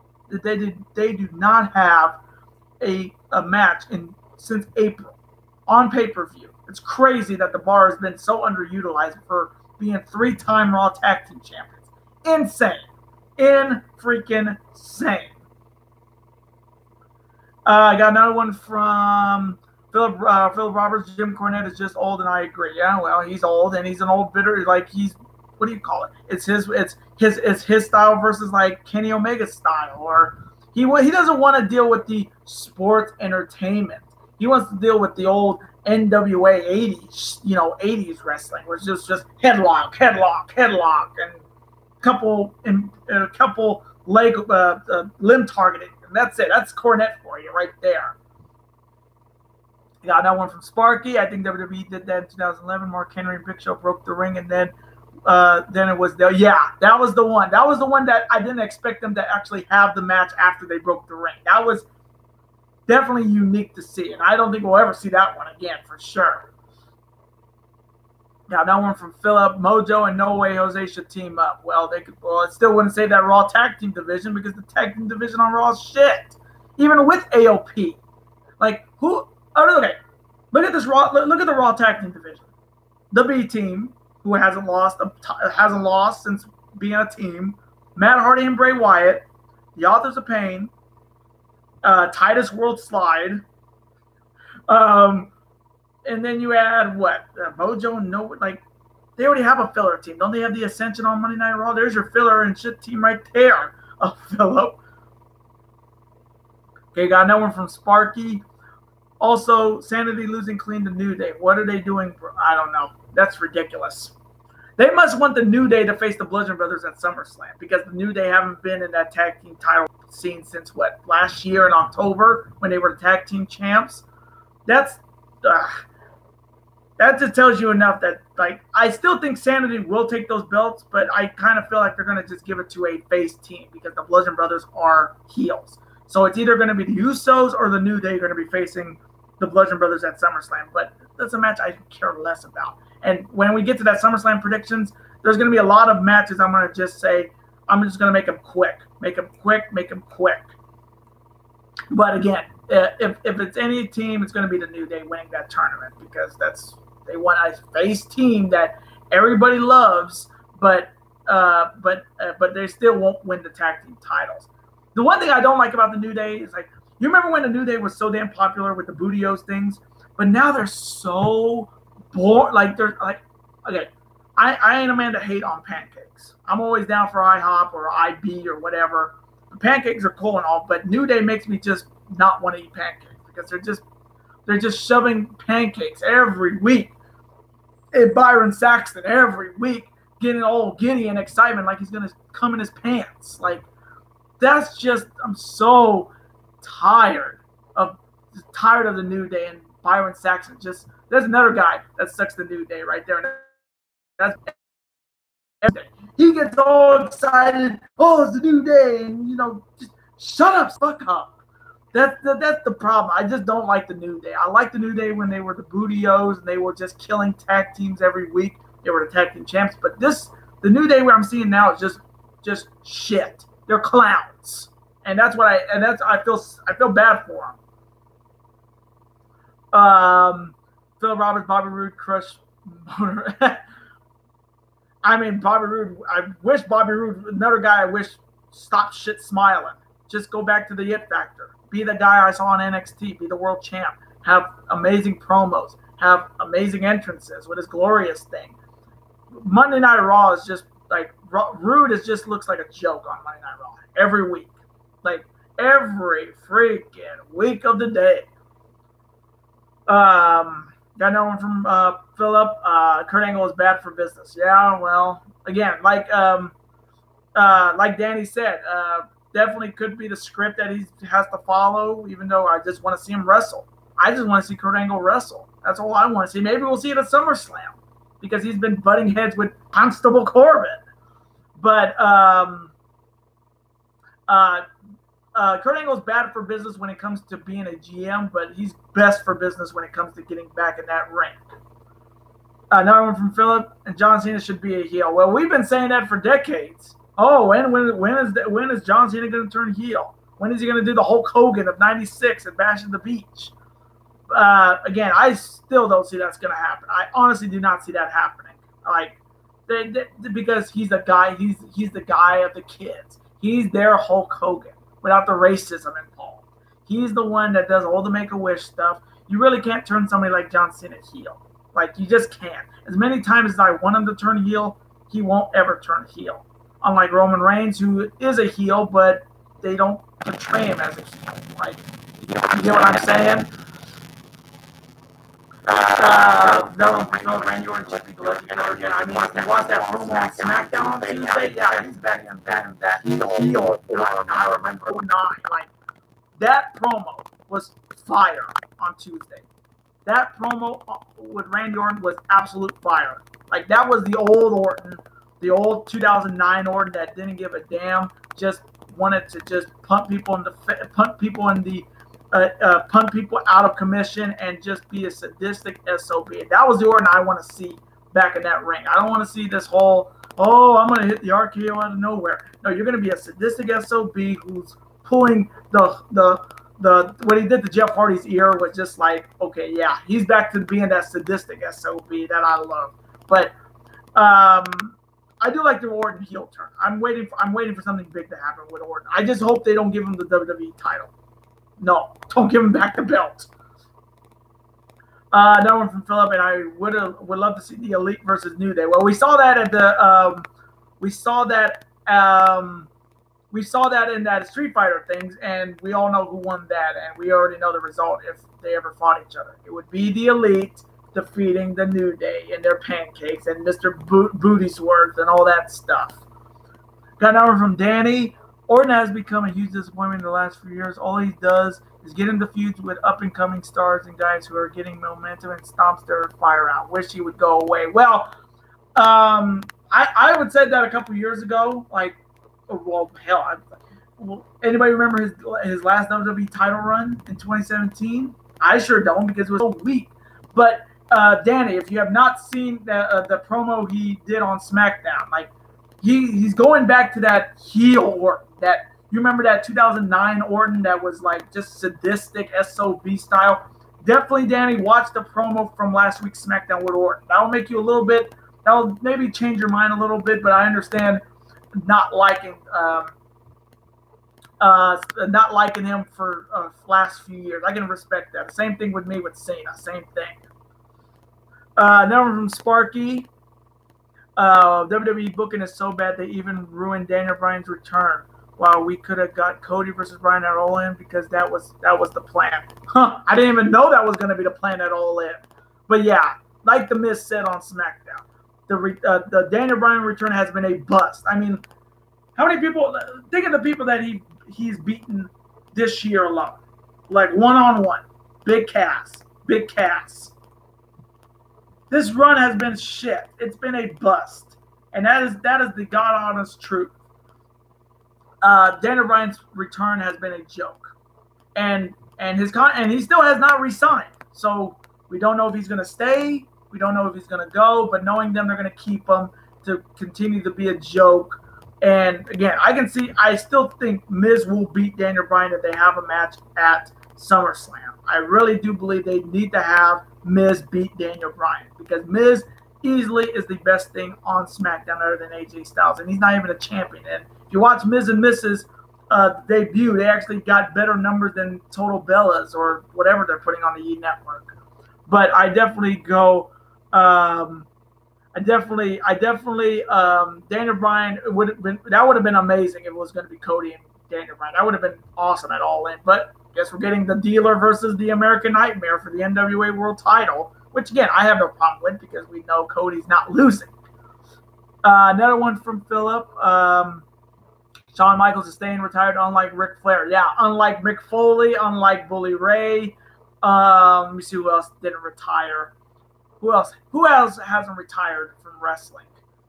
Well, you say Jerry the King Lawler, but he's not like retired. But yeah, like a lot of legends can't really go without working. I heard that in a documentary. Like I think it was in the Ric Flair documentary. If you have not seen that 30 for 30 for Ric Flair, amazing.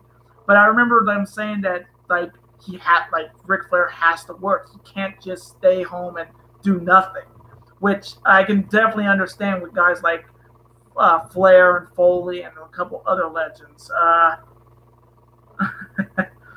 Another one from Sparky Orton needs to get his punt kick back. Don't be surprised they bring that back for him because of this heel style of Orton that we're getting on SmackDown. Don't be surprised they bring that back. I mean, let's be honest. 2018 has been the year of the nut shot. I don't think us fans can deny that 2018 has been the year of the nut shots. Nakamura, Switchblade, Randy Orton, all of that. But they will. I have a good feeling they'll bring back the punt kick. They'll try to make it PG. That's the problem. They'll try to make it PG. Like he'll run and he'll look to kick him in the head, but it won't happen. But I can definitely see that. Another one from Danny. I admit I don't watch every week. Only the big pay-per-views and a segment or two are there. I'll check that segment out. Yeah, definitely go check that out. And I have been thinking about just doing the big pay-per-views. I think maybe next year because I don't want to do every pay-per-view. Again, this is just me thinking about doing it. But let me know in the chat. Would you rather see me do every pay-per-view in 2019 or just like the big pay-per-views like SummerSlam, the Rumble, Survivor Series, Money in the Bank, and WrestleMania? Let me know in the comments if would that be fine with you guys, other than doing every big show, every not so big show for WWE. I've been thinking about that for a while. Now one from Phil Roberts, John Laurinaitis. Now, oh yeah, I forgot about Mr. John Laurinaitis, Second Vice President, Talent Relations, and the General Manager of both SmackDown and Raw, and People Power, and all that stuff. But yeah, John Laurinaitis was bad, and just no charisma, nothing. He was just as vanilla as ice cream. That's Laurinaitis for you, and all that People Power. Another one from Sparky, and the big cast feud was, "Hey, I'm tall, you're not like Corbin and Balor." So, that was just bad. That was just stupid. That was just so childish. Oh, I'm 7 foot tall. You're 4 foot nothing. I'm better than you. And you can't see that. It's just that was just dumb. And then I heard why he got fired because he had some altercation with Carmella in the backstage. One of my good friend Mitchell Seagal told me about that. That he had Carmella by the wrist and he didn't let go until the Usos stopped him, and that's why he got fired. So again, best of luck wherever you're going, Cass. Just stay home and be 7 foot tall, and you're out of a job, and you can't teach that. Another one of them, Kami Crazer 7. Speaking of bust, I'd like to bust a nut in. What is that? Tanisha Torres. Don't know who that is, surprisingly. Well, if she's smoking hot, then I wouldn't try that. Hey, JT Dangerously approves.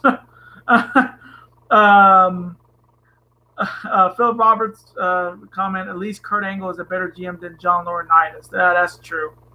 That's true. I can't deny that. Let's think of the Raw general managers we've had. Eric Bischoff.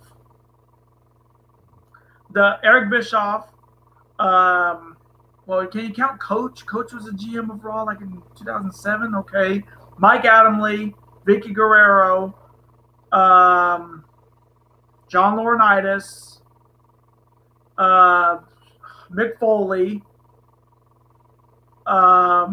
Stone Cold, if you want to count co-general managers, and then Kurt Angle. I would say the best GM coming from me from Monday Night Raw was Eric Bischoff. A lot of people wouldn't agree with that, but Eric Bischoff coming from me was the best GM on Monday Night Raw because he brought us the Elimination Chamber. He brought us HLA, lesbian action.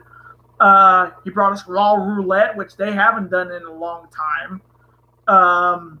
What else did Bischoff bring us? He brought back the world title, which a lot of people didn't expect him to bring it back. But again, Bischoff was one of my favorite GMs for Monday Night Raw. Angle is a lot better than Laurinaitis. I don't know if he's as worse as Mike Adamle, because at least Kurt Angle knows the guy's names, unlike Mike Adamle. If you remember that 2008 Rumble when he called Jeff Hardy something different, which was hilarious. But yeah, I'd say Kurt Angle is better than Laurinaitis, but he's not as bad as Mike Adamle. Another one from Danny. Just the big would work, though. The only way I know what's going on is through your channel, and sometimes those epic prediction videos are just fun to listen to, even if I don't plan on watching. Yeah, again, that's one for just big pay-per-views instead of all the other ones. But I have been thinking about it. Maybe like I'll do more New Japan. I do enough New Japan shows. I'm doing Honor Club shows for Ring of Honor and Honor Club pay-per-views. I am definitely thinking about like just doing the big 4 pay-per-views and Money in the Bank, because I think Money in the Bank is a big pay-per-view for them. But yeah, I'm starting to think about just doing that next year. Just do the Rumble. WrestleMania, SummerSlam, Survivor Series, and Money in the Bank. So again, I'm definitely thinking about doing that next year. No one from okay, she's fighting the women's strawweight today. Okay, so she's the UFC fighter. Well, I don't watch as much UFC as I used to. I mean, if it ain't Paige Van Zandt or Cyborg or anybody like that, I would not know. But if she's smoking hot, yeah, JT Dangerously approves. Like Muffin Ass and Tessa Blanchard just smoking, and Scarlett Bordeaux smoking. One from Philip. What do you think about the 205 Live Cruiserweight Championship? I like that they're not showing it on Monday Night Raw every week. I mean, they're giving, like, again, I love the Cruiserweight division. I've always liked it when they were on WCW. I loved it more when it was on SmackDown, just exclusively, because that's what made SmackDown the #1 show with the Cruiserweights. But when they brought it back, and then they put it on Monday Night Raw, I just thought it did not fit there. But I do like that they're Triple H being that part of that, being part of 205 Live as like a, just like with NXT, just having them be their own independent show. I like, and 205 Live is killing it every Tuesday after SmackDown. But Cedric Alexander is a great champion. I think he's going to be facing Drew Gulak, maybe at SummerSlam, which could be interesting because it's a submission specialist like Zack Sabre Jr. But I do like the Cruiserweight title scene right now on 205 Live. I mean, Buddy Murphy, the Juggernaut's been great. Noam Dar being back, Hideo Itami being back. But it's hard to miss Neville. But Neville and Austin Aries really were that division. I mean, Enzo was just the low point of that division. Will just absolutely be the shit when Enzo was there. It was the shit. Easy. No one from Sparky. Also, the good thing about New Japan Pro Wrestling is that they feel the finishers. In G1, I hear in Naito's match when he hits Destino, they explode and say, Destino!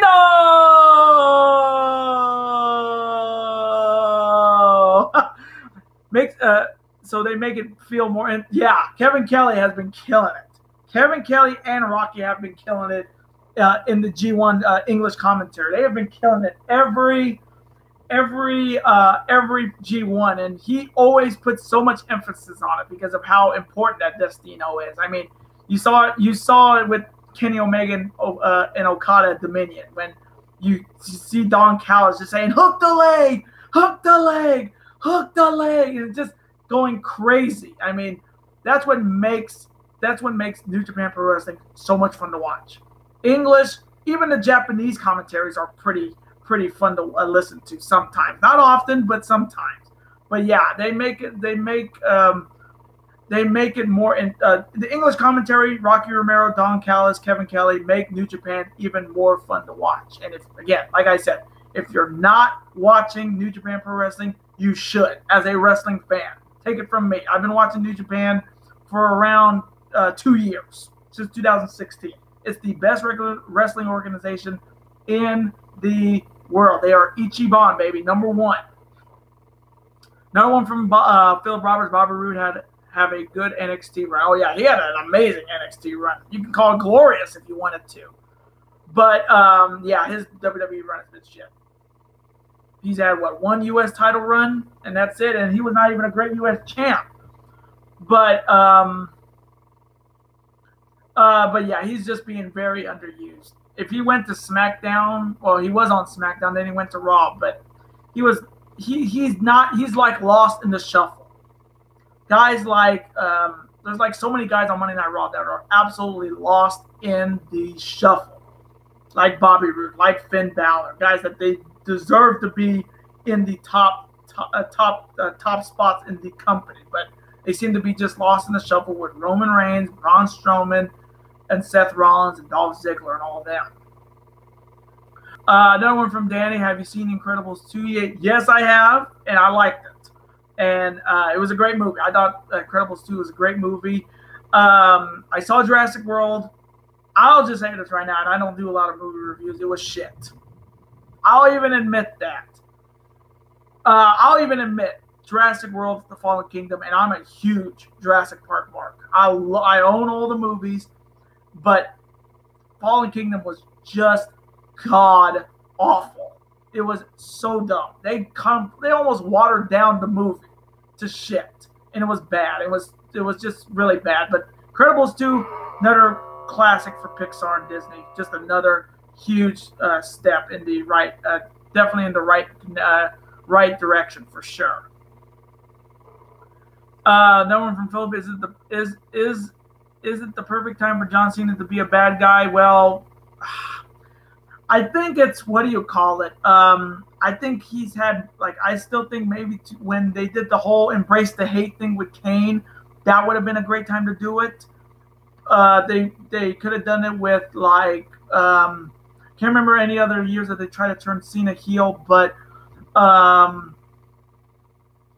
think it's kind of late. I kind of think it's too late. I mean, he was a heel like in 2003, but I just think it's kind of too late. I kind of think it's too late to make Cena a heel because he's such a babyface to the kids.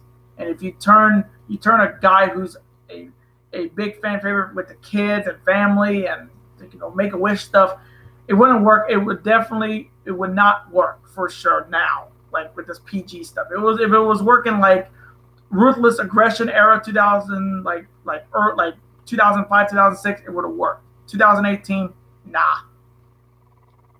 Another one from Philip. What do you think about Jeff Hardy becoming Brother Nero? I mean, I liked it. I mean, I like the Brother Nero gimmick.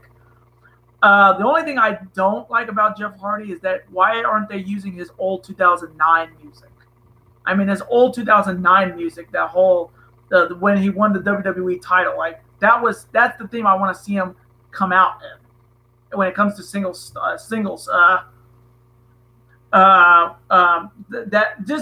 rather have that music playing than the whole like that one is old. Go back to the 2009 one that made him a huge star before he left TNA, or bring back the Antichrist 2011, 2012 Jeff Hardy themes, like another me is not what you want to be. I mean, that's one I like. That one and the 2009 version of Jeff Hardy. But I like the Brother Nero gimmick. I definitely like it. That one from Philip. That's why I want to see the Elite destroy the New Day and shove those pancakes down their throats. Yeah. Beat Trigger and a lot of super kicks and a one-winged angel to boot. Another one from Sparky. Do you feel like fans are getting bored of Naito? I wouldn't say they're getting bored of Naito. I mean, there's a lot of boring wrestlers in New Japan Pro Wrestling. I mean, I can name a few. Yoshihashi, like Tacos. He's boring as hell, and surprisingly, he's turning a lot of people, turning a lot of heads into G1 this year for his heart, his underdog style. I mean, but I wouldn't say people are bored. I don't think fans are like bored of Naito, but they want to see him win. Like, they want to see him be the champion that he should have been. Like he hasn't been the champion in 3 years. I mean, no, 2 years. Excuse me. He hasn't been the champ since 2016. It's been 2 years since he's held the IWGP Heavyweight title. But I don't think people are getting bored of him. I mean, there's a lot of other boring wrestlers in New Japan that nobody really cares about. So, I mean, Yoshihashi, that's the best example. That one from Danny. You're one of a lot of people that said Fallen Kingdom was crap. I actually really liked it. Definitely don't think it was up there for the original or even the first Jurassic World. Yeah, the first Jurassic World was good. The Fallen Kingdom was just I'll just say it right now. Jurassic World Fallen Kingdom was a worse version of Jurassic. I wanted to say this. Jurassic Park 3 was better than Fallen Kingdom. Like, the 3 best Jurassic Park movies coming from me: Jurassic World, Jurassic Park, and The Lost World. And I know a lot of people don't like The Lost World, Jurassic Park. I loved it because I liked Ian Malcolm. The Fallen Kingdom movie is just they watered it down. There was more stuff going on in the first Jurassic World movie, like craziness. This was just, being a humanitarian, well, again, this is spoilers if you have not seen the movie. Oh, Claire's a humanitarian for dinosaurs, and in the end, she doesn't save the dinosaurs. She just was just dumb. Like, that is dumb.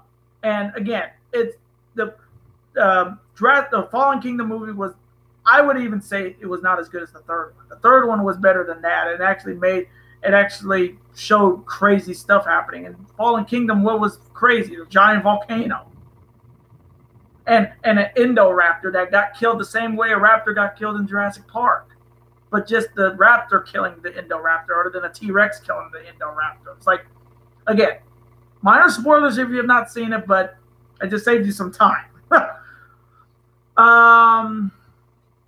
Another one from Philip Roberts. Jim Ross hasn't really retired. He's still announcing, but not on WWE.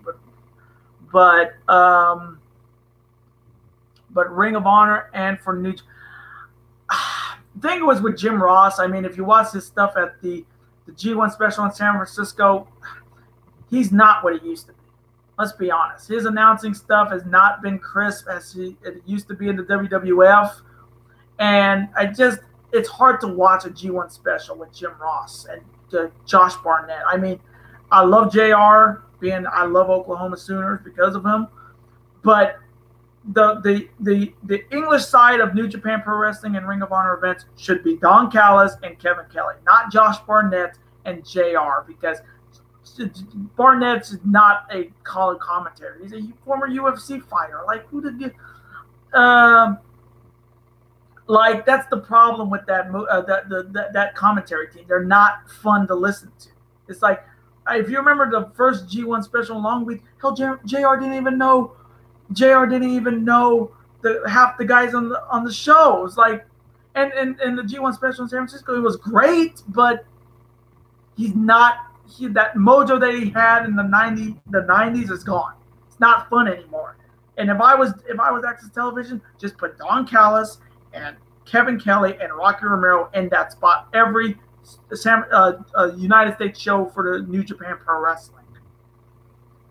Okay, now one from Sparky. Yeah, me and my friends saw Wrestle Kingdom Tag. We were all shocked when Naito lost to Okada. We still want him to win because when he did, I wasn't so into New Japan Pro Wrestling. Yeah, same here. I wanted a lot of people, and I've said it, a lot of people had Naito winning that match. And with him winning the G1, it was almost a guarantee, but Okada finds a way to win. But for now, we're just waiting to see if Naito's going to even get another shot at that belt. And I'm more happy that, he's a G1 Climax winner from last year, but I want to see him get another shot at that belt. I wish he beat Omega in the G1. I hate to say that because I'm a huge Kenny Omega man, but it would have been interesting to have Naito face Kenny Omega for that belt and maybe win the belt back. But hopefully he will get another shot at that belt very, very soon. Now from Danny, I like where they are going with the series based off the ending. Yeah, the ending was kind of surprising. Again, spoilers if you you haven't seen the movie, the dinosaurs got out, so now they're roaming free with everybody in the world, which was cool. And then the post-credit scene was cool with the Pteranodons in Vegas, which looks like that's going to be the sequel. But it was just the plot was just bad. That was just bad. The plot was just so weak. That's the only problem I had with the movie. I mean, it could have been even like when I saw the trailer, I was like excited because I thought it was going to be as good as the second movie. But then when you see the plot of it, it was just very stale. It was like weak. Oh, you're taking the dinosaurs off the island to turn them into like an auction. This is just straight canon. You know there's another island with dinosaurs, right? You have Isla Sorna. You could have just moved those dinosaurs to Site B other than sell them to a bunch of evildoers.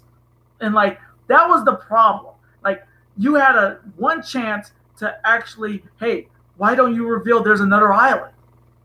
The Lost World, where the Lost World happened and Jurassic 3 happened. That island is still there. But they just said, you know what, we're going to take these dinosaurs off Nublar and sell them to a bunch of evildoers or evil guys. Like, just move them to Sorna. Move them to Isla Sorna.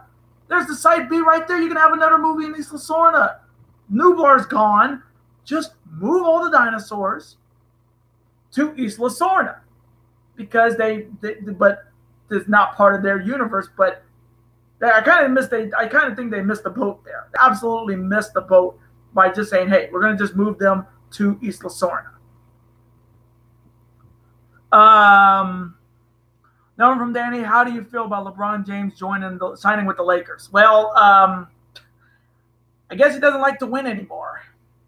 I mean, there's no way the Lakers are going to be a threat in the West. And I'm a huge NBA fan. I just don't see them being a legit threat. I don't even think they're the best team in the West. There's a lot of better teams in that West division, like the Jazz, like the Thunder, like the Rockets. The Lakers are not going to even get more than. I'll just make a bold prediction right now. The Lakers won't even have they won't even have 30 wins this season, even with LeBron James and with Lance Stephenson and all of them. It's just, I don't think it will make a difference. Yeah, it's going to be Showtime in LA, but I don't think it's not going to be as big as a lot of people think because the Warriors are still the best team in the West. Let's just be honest. Another one, we should say that Snake DeMarcus Cousins going to Warriors. I don't call him a snake. I just call him a smart man. I'm sorry. If you want to win a championship and you want to go to the Warriors, you got a great chance of winning a title. Russell Westbrook should know this because he's been in Oklahoma City, and how many titles does he have? How many titles does KD have? I mean, that's the thing. DeMarcus, I love that they're hating on DeMarcus Cousins for just going to the Warriors. Hey, he hasn't won a title. If you want to win a title and you're stuck somewhere that's never going to win a title, there's nothing wrong with just going to a much better team and get your goals. Durant did it. It's worked out for him. And what do you call it? I don't see the hate on DeMarcus Cousins. I mean, DeMarcus Cousins definitely gives the Warriors a little bit of an interesting the Warriors a little bit of a boost. But again, with the hate, he's going there because he wants to win a title. He's a snake. He's all this. Well, was he going to win in New Orleans? Was he going to win a championship with the Pelicans? I'm sorry, but he's going to win a championship in Golden State. That's what I think. That's just my opinion. Another one from Sparky. Also, what is your favorite match in the G1 at the moment? For me, it's Ishii and Goto and Zack Sabre Jr. and Ishii. Oh, man. I would say the Ishii and Goto match was great. I'll say that for sure. That's one of my favorite matches. Man. Zack Sabre Jr. and Ishii was good just because he tapped out Ishii. I've been surprised with the Yano matches. If you've seen some of the Yano matches, he's doing this whole fair play thing, which has worked. Which has worked a couple times. but I like the gimmick that he's doing now, the fair play Yano. But I would say the best match I've seen so far was maybe Ibushi and Ishii this morning. I would say that was maybe the best match coming from me. And then I would say second Ishii and Goto, then third Zack Sabre Jr. and Sonata. I think that's a match a lot of people did not take for granted that Sonata would give Zack Sabre Jr. a wrestling clinic, because if you wrestle Zack Sabre Jr., you're going to tap out. That one from Philip, the computer. Yeah, I know. It's an old computer. You're going to get all these kind of crazy, like all these, sounds like a bullfrog or something. It's an old computer. Again, I wish I could do it on my tablet, but I can't. But again, Philip, it's the computer. I can't do anything about it. It's old. It's 5 years old, and it still works. Knock on wood. Another one from Danny. Forgot about Isla Sorna. Great point. Yeah, because the last two Jurassic Park movies were in Sorna. Makes sense that they would move them to Isla Sorna, other than sell them off like slaves in some rich man's house. Just move and on Sorna there is no fences, there are no boundaries. It's just dinosaurs living on their own in their natural habitat, just like like Hammond said. But again, I think they completely dropped the ball by selling them to a bunch of bad guys. Just very, very stupid. Another one from Philip. Remember whenever Michael Cole had to get up and read from the, oh my God. Oh my God. I remember those days. I remember when Jericho said, I remember maybe the funniest part during that GM computer days when Michael Cole says, and I quote, we all know what you're going to say. Just read it, you idiot. Like, I just remember Jericho saying, we all know you got an email. Just read it, you idiot. Like, that GM thing was so bad. That was like the worst time to be a WWE fan in 2010. That was the worst. I mean, the only good thing that came out of 2010 was maybe the Nexus, and Cena just buried that. But again, the computer was just abominable, and just Cole coming out saying, and I quote, like, oh, that was the worst time to be a wrestling fan, 2010. Another one, or any of the celebrities that became, oh yeah, I forgot about the celebrities. The celebrity guest hosts for Raws, like Shaquille and Ben Roethlisberger and Ozzy and Jeremy Piven and the guy from Robot Chicken. The guy from Buffy the Vampire Slayer. He's the executive producer of Robot Chicken. Seth Green, CeeLo, Bob Barker. Who else? There's so many celebrity GMs. They were so bad. Hugh Jackman. I don't know. The celebrity ones were fine, but they were just there for the sake of being there. So, and I bet you their paychecks were pretty damn good too. So,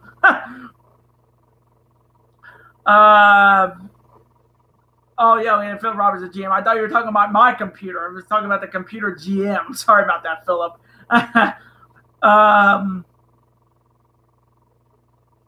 The one from Danny. Remember when Stone Cold beat the piss out of Michael Cole on Raw? Still my favorite Cole moment. You know what's my favorite Cole moment? The night after Battleground, when Lesnar didn't regain the WWE title, when he just flipped over the table on Booker and JBL and F5 Michael Cole and the shoe fly. Greatest beatdown I've ever seen on Monday Night Raw. And Booker T selling like a boss under that table was the best. Like, if you remember that night, that was the best beatdown on Michael Cole you'll ever see. Brock Lesnar, pissed off after not winning the WWE World Heavyweight title from Seth Rollins, flips over the announcer's table with JBL and Booker T on the bottom, and then he runs after to get Michael Cole and F5s him in the ring, and his shoe flies out of the ring. That one was great. That one was like my top beatdown on Michael Cole. Second one would be the Austin beating down Michael Cole, like it was 2001 on SmackDown. That was a great moment coming from me. That was a great moment.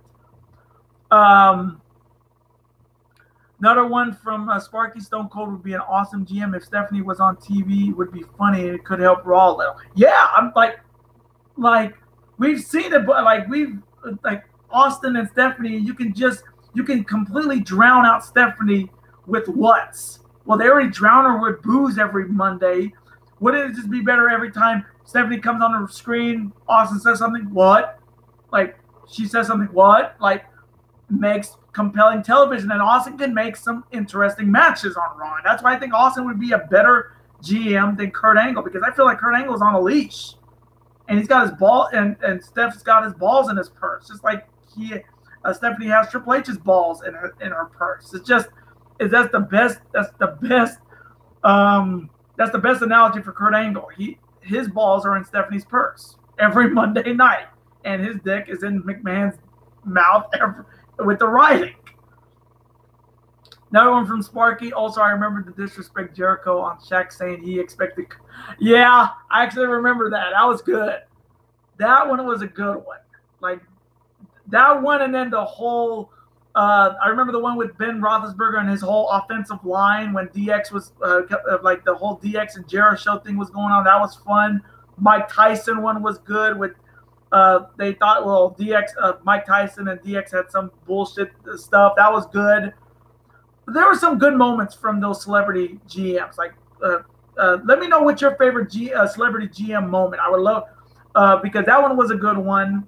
The Jeremy Piven one. Jeremy Piven one was always a good one because a lot of people didn't expect Jeremy Piven to do some crazy some splash before Cena caught him, because that caught me totally off guard when Piven did it.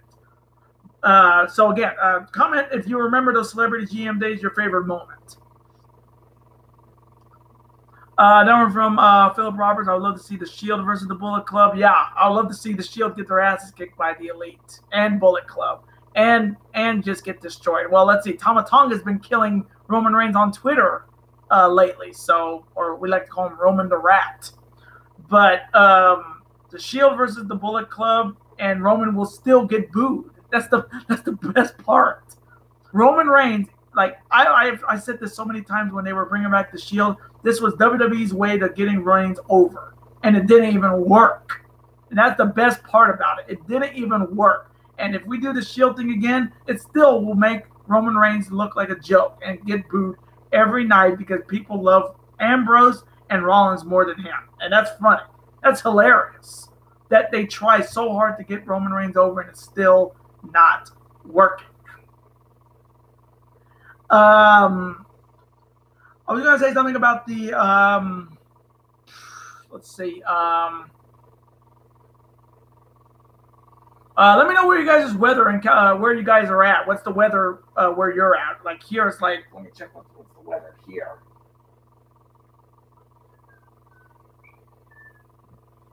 Here in California, it's 103.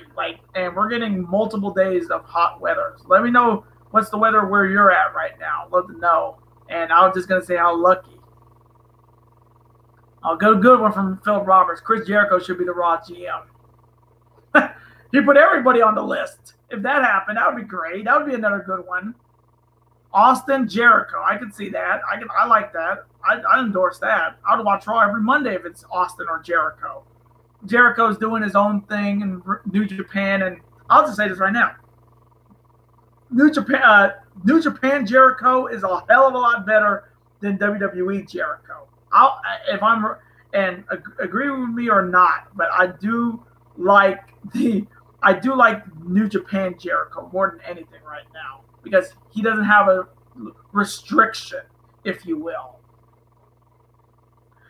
Okay, another one from Danny. Who do you think the fans would cheer for or boo in a match between Roman Reigns and Hitler? I think Hitler would get a massive. Oh my God.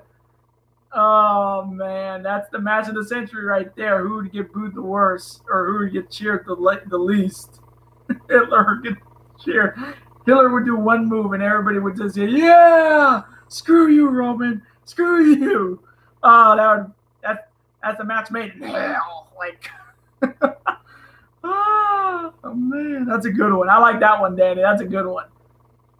Another one, Sparky, remember when the Shield broke up? We all expected Ambrose to be the face of the company, but instead they gave us Roman Rip. Yeah. I guess he wasn't the big dog. He was just the guy. If you remember that whole, you got the man, you got the big, what was it? It was Seth Rollins was the man. Roman Reigns was the guy. I forget what was the whole thing he used. I remember. I always think he was just a simple, regular guy. But, yeah, we're stuck with Roman Reigns as the face of the company. Like, ugh. Can't even call him a face. He gets booed every week. He's worse than – he's getting the Rocky treatment. If you remember the whole Rocky sucks thing in 97, he's getting that treatment every night. Every night. And that's the best part. And he says, oh, doubters and haters, you can hate you. I'm getting shoved down your throat. Well, get on your Twitter and complain. Well, real fans are gonna complain. Like, what did Zack Sabre Jr. call him? He said something in the interview, the New Japan thing, called him like wank something. I can't remember what he talked about, like Twitter people on Twitter. But yeah, we're dealing with him as the new face. God help us all. Just God help us all.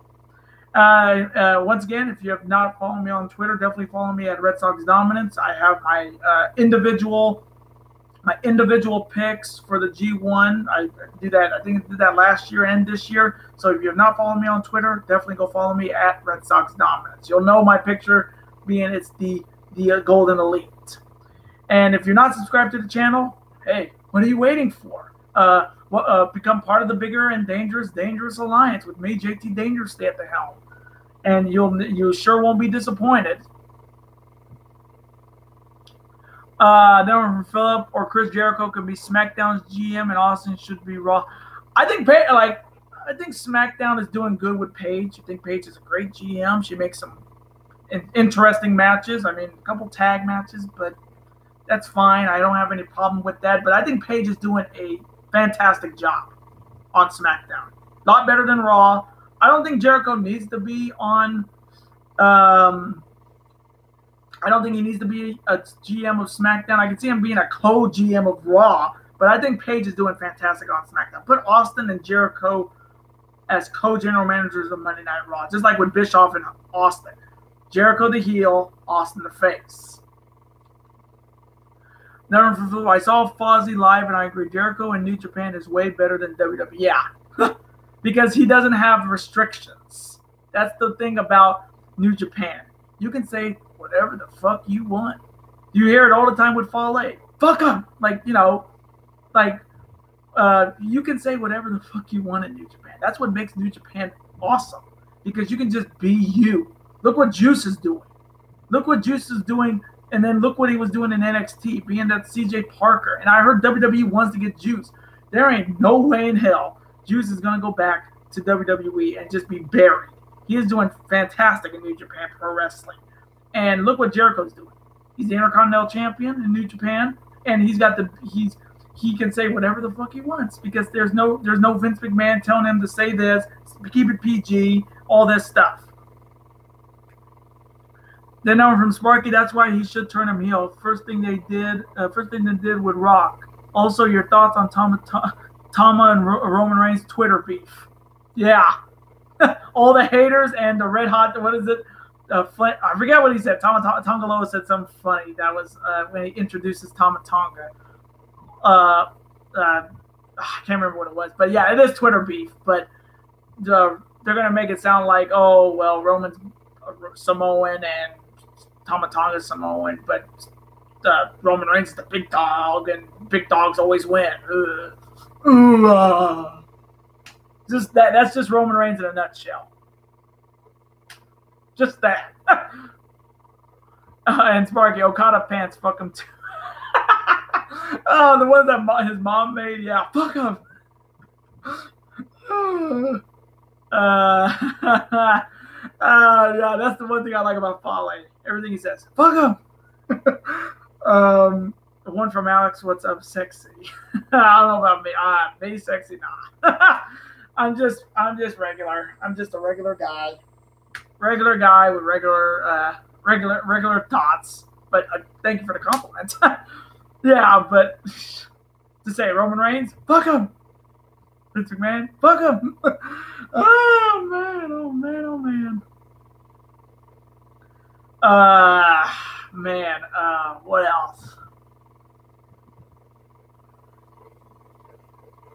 Oh yeah, Sparky. I really enjoyed Tama Tonga making fun of Dave Messer. You mean Dave Feltzler? Yeah, that was good.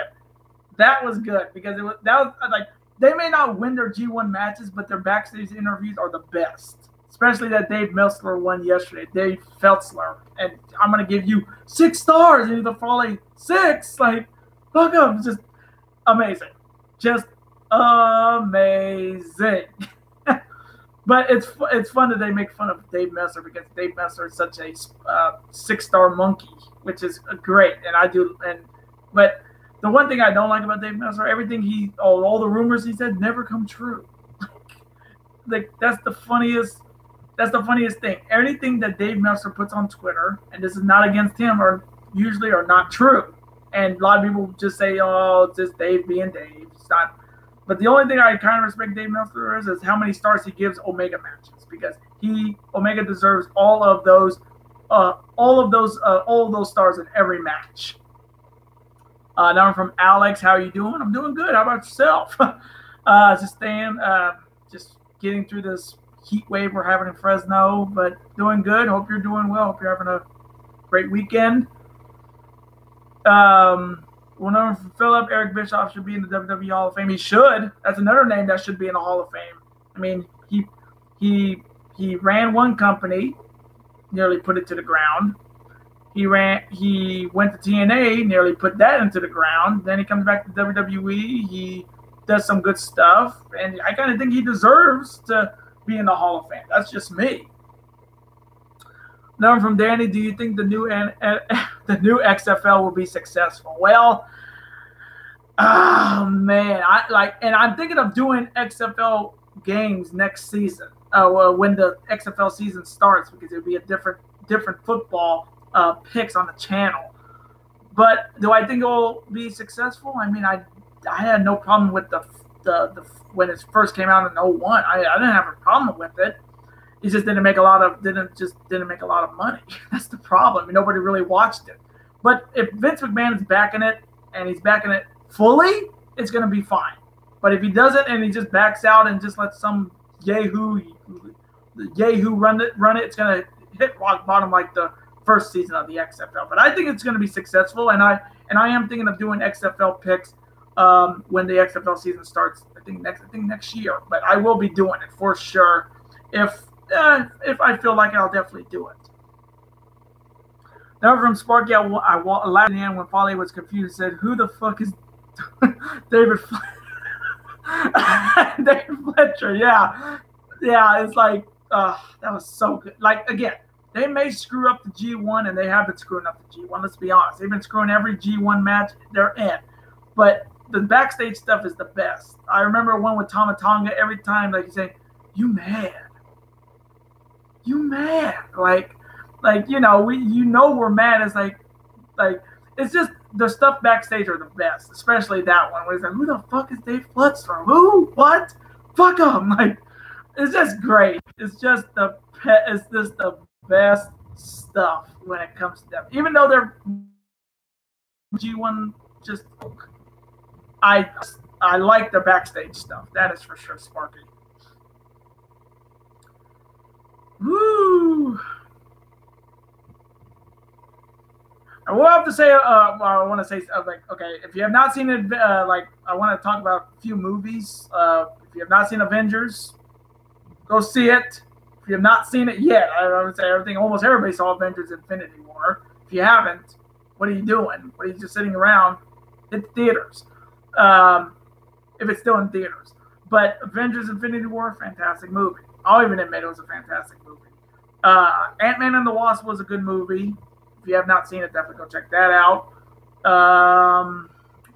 Equalizer 2 was a good movie. Denzel Washington's new movie was good. I haven't seen Hotel Transylvania yet. I haven't seen Solo yet. Have not seen Solo yet. See another. I'm interested in the Teen Titans Go movie. Like, again, I'm not a Teen Titans Go guy, but Teen Titans is one of my favorite cartoons. That is for sure. Number from Sparky, yeah, but most I know were and about. Wait, was it? Yeah, but most I know were mad about the end of Avengers when he killed everybody. Yeah, that was, I mean, that was a shock. I will even admit that was a shock. But that Thor had his chance, but he didn't take it. He should have went for the head, and before he snapped the fingers, and half the planet was cut in half. But again, and it's mostly Star-Lord's fault. I'll even say this right now. It was Star-Lord's fault that happened. All Star-Lord's fault. He let his anger get to him when Thanos killed Gamora, and they had him. They had him on Titan, but Star-Lord, being just an idiot, not keeping his emotions in check, just definitely cost everything, for sure. Number from Danny, loved Ant-Man and the Wasp. Yeah, that was a great movie. I just like the humor with what's his name? What was it? Hank Pym and Scott, when he was like shrunken down to this. Hey, how was school, champ? And like he said, you want some ice? You want some apple juice and some shrink? Like that had me dying. Like, that was great. The Michelle Pfeiffer, that was a great one. I just didn't like the villain. I did not care for the villain, Danny. I did not. I just thought it's an Iron Man villain. I liked the concept of the villain, but I just didn't like it for that movie. Ghost has always been an Iron Man villain, and that's being straight up.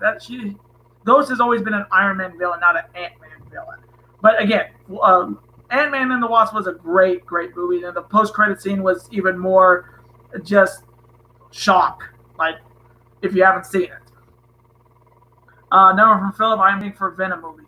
I don't know if I'm sold on Venom yet, because I like Tom Hardy. Who doesn't like Tom Hardy? But I need to see another trailer to get me interested, because the first trailer, I don't want to see Venom as a hero. I want to see him like a villain, but they're making him more of a hero. And I may have been the only. I know there's a lot of guys who were triggered when that chick called the symbiote. Like, symbiote, it's symbiote. Symbiote, like that was just like a triggered moment right there for any comic book fan like myself when she says symbiote. Like, but again, I just need to see another trailer, and I don't know if I'm gonna be hooked for it, but I'll definitely be keeping an eye on it. No one from Deadpool 2 is good. Yeah, Deadpool 2 was a good movie. I like that movie. That was a great Deadpool movie. First movie was good. Second one was definitely good. Like the Cable character. Josh Brolin did a good job with that one. Domino was good. Deadpool was, of course, funny. It was good to see a better version of Juggernaut in that movie. Again, if you've not seen it, definitely go check it out on DVD. But Juggernaut in that movie surprised me because he looked like Juggernaut. Unlike everybody remembers the X-Men 3, like the X3. If you remember how bad that was when I think it was Vinnie Jones who played him, or some football star who played him, a soccer star. But the Juggernaut in Deadpool 2 was easily, and that shocked when I saw him. I was like, I didn't expect him. I didn't expect Juggernaut to be in the movie, but I loved him in the movie because he looked like Juggernaut. And then I heard in the DVD thing they had Omega Red in the movie, which they didn't have they didn't have him have a scene in the movie, but Omega Red would have been in this movie. That would have been even cooler. Yeah, but I do agree, Philip, not as good as the first one. The first one was hysterical, breaking every type of fourth walls. Second one was more story-based, but it was fun to watch. But the first one is still the best one, coming from me. No one from Danny. Juggernaut! Yes, but at least he didn't say, I'm the Juggernaut, bitch. Like, he was just all business. And I like that they hinted about his brother, which was, if you watch the X-Men animated series like I have, Kane Marco's brother is Charles Xavier, which was absolutely really cool that they actually mentioned Kane Marco's brother trying to get into his head, Charles Xavier. But that was cool. That was a cool reference to the animated series. And if you've never watched X-Men the animated series, the greatest animated series on the planet. And if you're not an X-Men fan and never watched X-Men the animated series or X-Men Evolution, the best shows, the best X-Men animated shows ever. Just like Batman the animated series, the best animated show on the planet.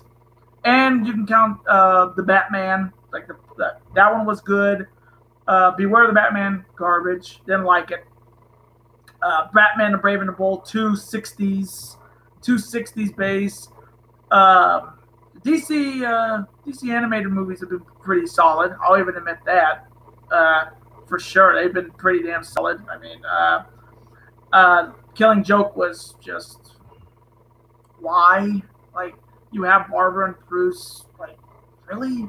They kind of hurt the Killing Joke for sure. But the animated films for DC have been amazing, though. Okay, here's another one from Danny. Who would you like to see to get the Infinity Gauntlet off of Thanos?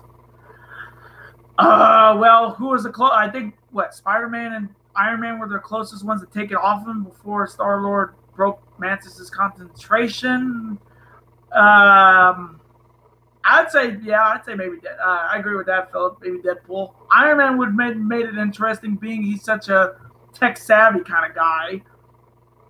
Captain America doesn't really need it. Thor doesn't really need it because he's got Stormbreaker. I would say either Deadpool or Tony Stark. I think that would be interesting. Or he can just do what he did in the first Avengers, in Avengers Age of Ultron.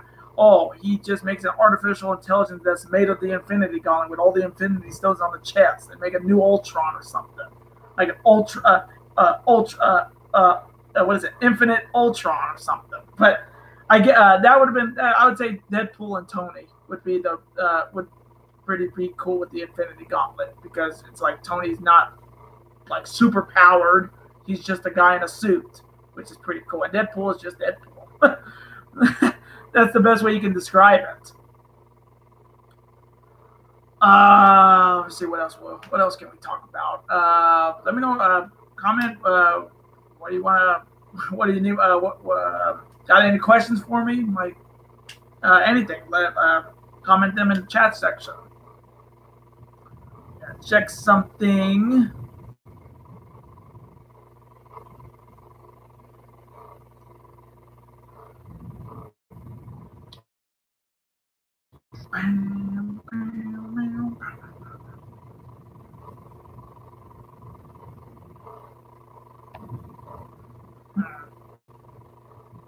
I would say Marvel movie. I mean, I did hear about the what music are you listening to these days? I'm such an old school guy, Danny. I like old 80s rock, like 80s rock. I'm a sucker for Linkin Park, Breaking Bad, Breaking Benjamin. Let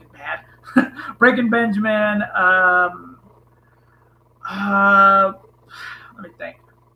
I listen to a lot of stuff on YouTube.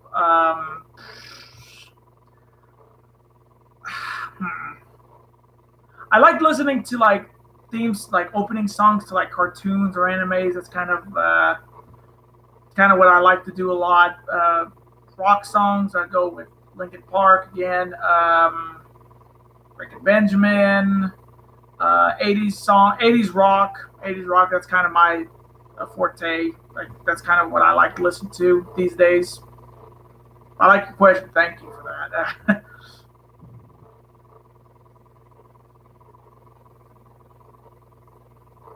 Again, thank you guys so very much for being on the stream. Again, thank you guys. I don't know if I'll do this a lot regularly, but let me know if you guys do want to see more. Just me just chatting, talking about sports, wrestling, movies, like animated stuff or cartoons or anything like that. Anytime you guys want to just let me know. Let me know in the comments section in any of my videos if you guys want to see me do a live stream. Which again, I kind of like doing this. I know the computer with the sound. Like Danny said, it sounds like a bullfrog, or one of my commenters saying it sounds like a bullfrog, which is funny. But again, if you guys do want to see more live streams from me, just let me know. If I don't have a lot of things to do, I'll definitely live stream for you guys.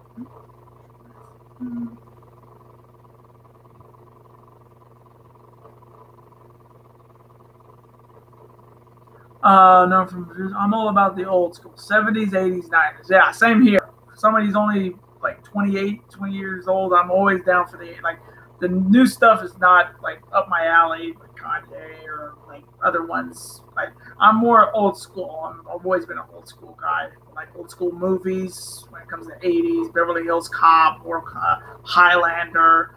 Let me see what else. I got like so many movies. Batman and Predator, Alien, what else? Rambo, a lot of those. Now from Philip, it was sad what happened to Lisa. Yeah, that was sad. That was really sad. Heard about that. Yeah, like Linkin Park is like one of my favorite, groups. I don't listen to like the new stuff. I've always been a sucker for like Breaking the Habit or Numb, In the End, and all that stuff. Those are kind of my top Linkin Park songs for sure.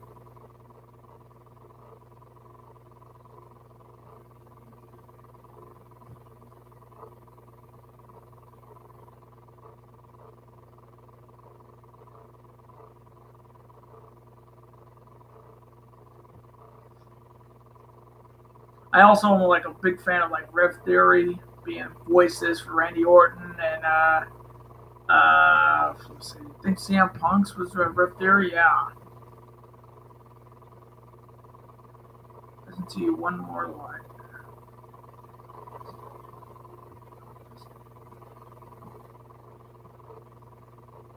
Philip Robert, listen to you one more life by Linkin Park. Another good song. I would definitely have to hear it for sure.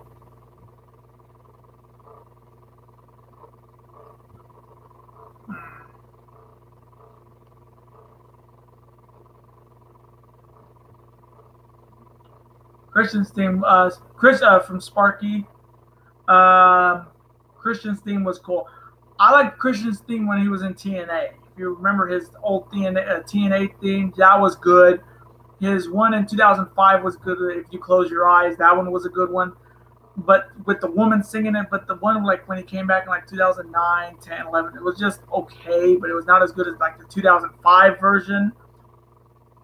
Or his TNA one. That one was really good.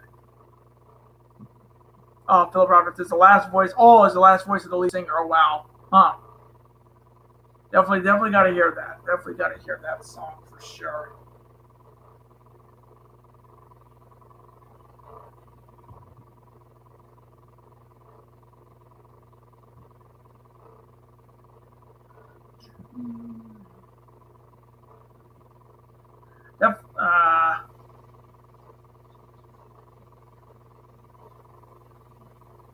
It's the last song that checks your.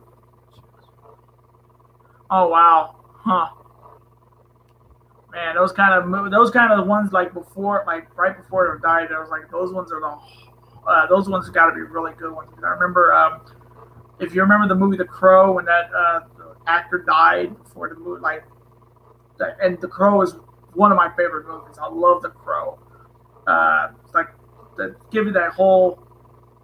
Okay, Danny, favorite wrestling theme is Arn and yes, yes, I absolutely agree with that because I like the galloping of the horses. That one was, I love that theme for Arn. I like the Midnight Express's WCW theme, like that. That one I love. Ravishing Rick Rude's in the like early '90s. That Simply Ravishing. Ow! Like that one. That's a great one. Of course, the NWO music. It's always iconic. DDP's the Nirvana theme. Lita's theme song. Yeah, Lita's theme song was hot. That was a good one. Same thing with Trish. Yeah, and I know those two women are going to be in the WWE Evolution pay-per-view, which is going to be good to see wrestle and just hopefully not job to the new stars of the women's division. Hopefully not. But I'd be down to see maybe Trish versus Sasha after what we saw at the Royal Rumble, after Trish like mocked Sasha with the whole hip thing. That was yes. And what Lita wants, and Bayley wants to fight Lita, which could be interesting. Yeah, I agree with you, Danny. DDP's WCW theme was amazing because it was Nirvana, but then WWE didn't pick up the right. Yeah, that was like I've watched a lot of streams that played like they show old Nitros. They show old Nitros and old WWF Raws on a stream. And every time DDP's music comes out, they just have that. They have to have that edit there. And it's like, oh God, man, you can't put Nirvana, and that's like the best song. Like that's the best. That was the best. That was the best theme. I always liked DDP's Nirvana theme. That was a great theme. I'm gonna check my phone for a second.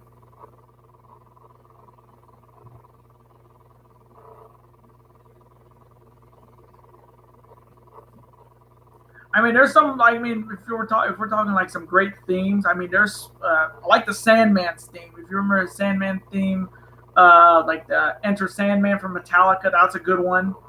Tommy Dreamer's was a good one. The Man in the Box thing was Alice in Chains. I've taken a wild guess. What else? I like Taz's. I saw a great Botchamania. If you slow down Taz's music, it sounds like Roman Reigns' entrance. Like if you ever slowed down Taz's entrance, definitely listen to it because it sounds like a Roman Reigns entrance. The Rock's Hollywood. Yes, that was a great one. The whole it's cooking. That's a great thing. That was maybe the only time I liked The Rock. I'll be honest. I love The Rock like early, but that 2003 heel Rock was just great, especially those concerts with the whole Sacramento Queens gimmick and but the Hollywood heel Rock theme is amazing.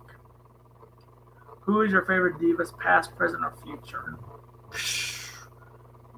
If we're talking, I'd say maybe Trish, Lita, Gail Kim, for sure. Because I like Gail Kim.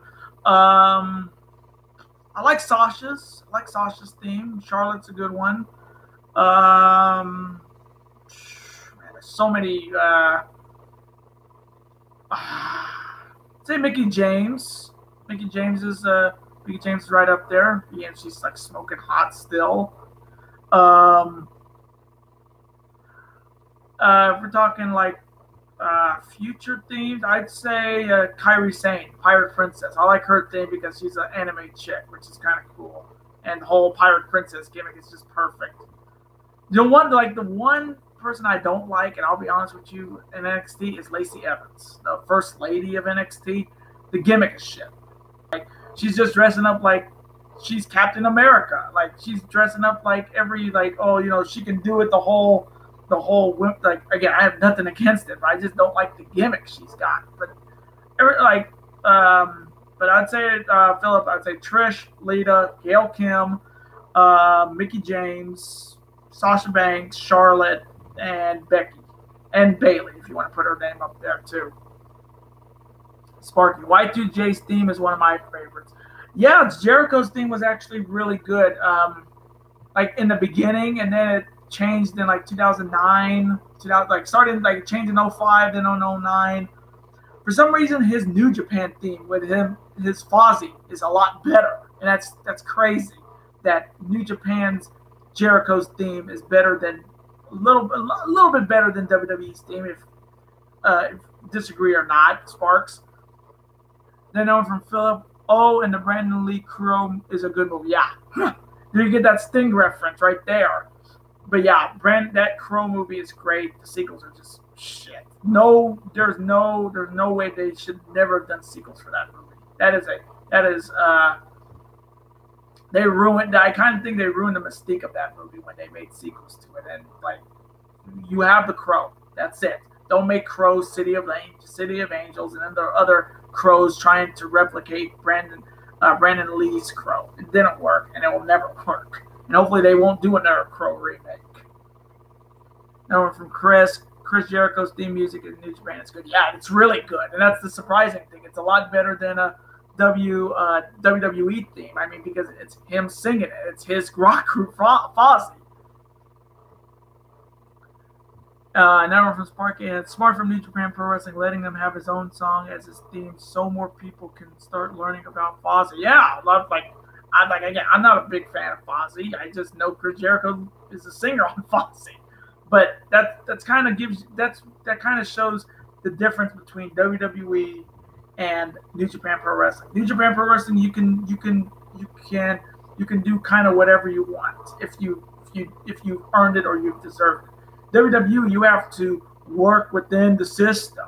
You gotta eat shit and like it, and you gotta eat shit and like it too. Like, you're gonna get a crappy gimmick, or you're gonna be stuck with it for the rest of your life. That's kind of the one thing I like about New Japan. It's individuality. It's not all about, oh, it's McMahon, it's McMahon. Number from Danny. Any Alan Parsons Project fans in the house tonight? Don't even know who that is. Surprisingly. Alan Parsons. Must be a TV show, I imagine. I haven't watched a lot of TV in a while. When you got internet at home, it's kind of takes TV away. But favorite TV shows to watch, if you'd like, gonna ask. Favorite TV shows to watch.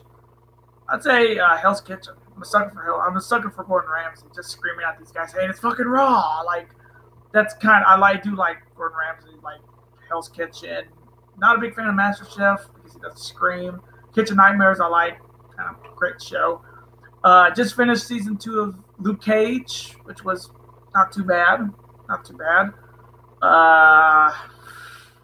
So many Marvel TV shows. I mean, Agents of S.H.I.E.L.D. I've watched like maybe 6 seasons of those.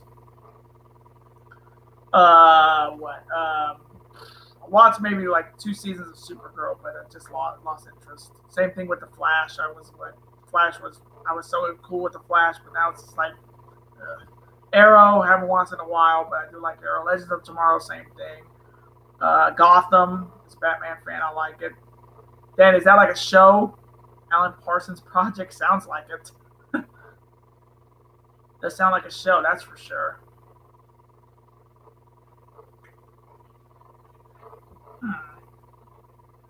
Here we are now. I got a DDP song in my head now. Okay, Danny. Progressive rock group from the 70s. The guy who created the group, Alan Parsons, is responsible for engineering the Painful. Oh, Dark Side of the Moon. Wow, I didn't even know that. I like Dark Side of the Moon. Another Brick in the Wall, so that's another good song. I don't know if I'm like an avid rock fan. I don't know like everybody, like what Metallica or Europe or Pantera or other groups. Like, I'm not a huge like monster hardcore rock fan. I'm just a fan of certain songs. I didn't know that about Alan Parsons. So Papa Roach is a good. Yeah, I actually like Papa Roach. They did the Raw theme they did the Raw thing in 2002, 2003, which I loved. I always loved that Raw theme. I think it was Papa Roach. That one was a good one. Want to Be Loved was a good one for Raw. I mean, that's not a bad one. But, yeah, Papa Roach is not a bad band. I mean, it's been a while since I've heard a good song from them. I mean, Europe was pretty good. They should check out Storm One by them. If you like their stuff. Oh, I just know the group called Europe. I haven't even heard. I don't even remember any of their songs, Danny. Wish I did. I mean, I think they're like past my era. You know, like Def Leppard and Ozzy, but I've only heard I don't know if I even heard a Europe song. You have to remind me of the song. I bet y'all know it.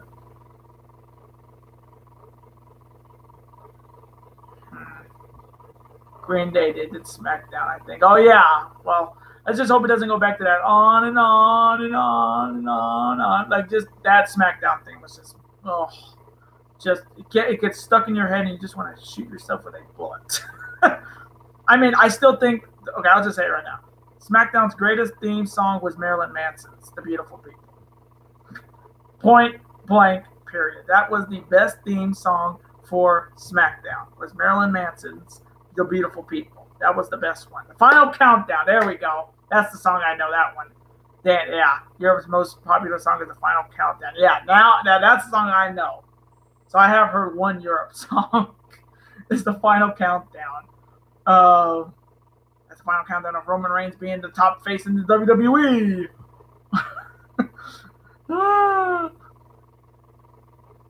Yeah, but Marilyn Manson's "The Beautiful People" is the best SmackDown theme ever. Easy.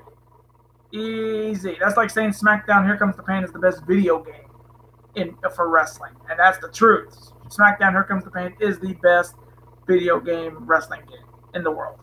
No offense to any of those 2K games, but SmackDown Here Comes the Pain was the best game because you had to draw panties. And you got freaking Brock Lesnar as OP as ever on that game. That was a great game.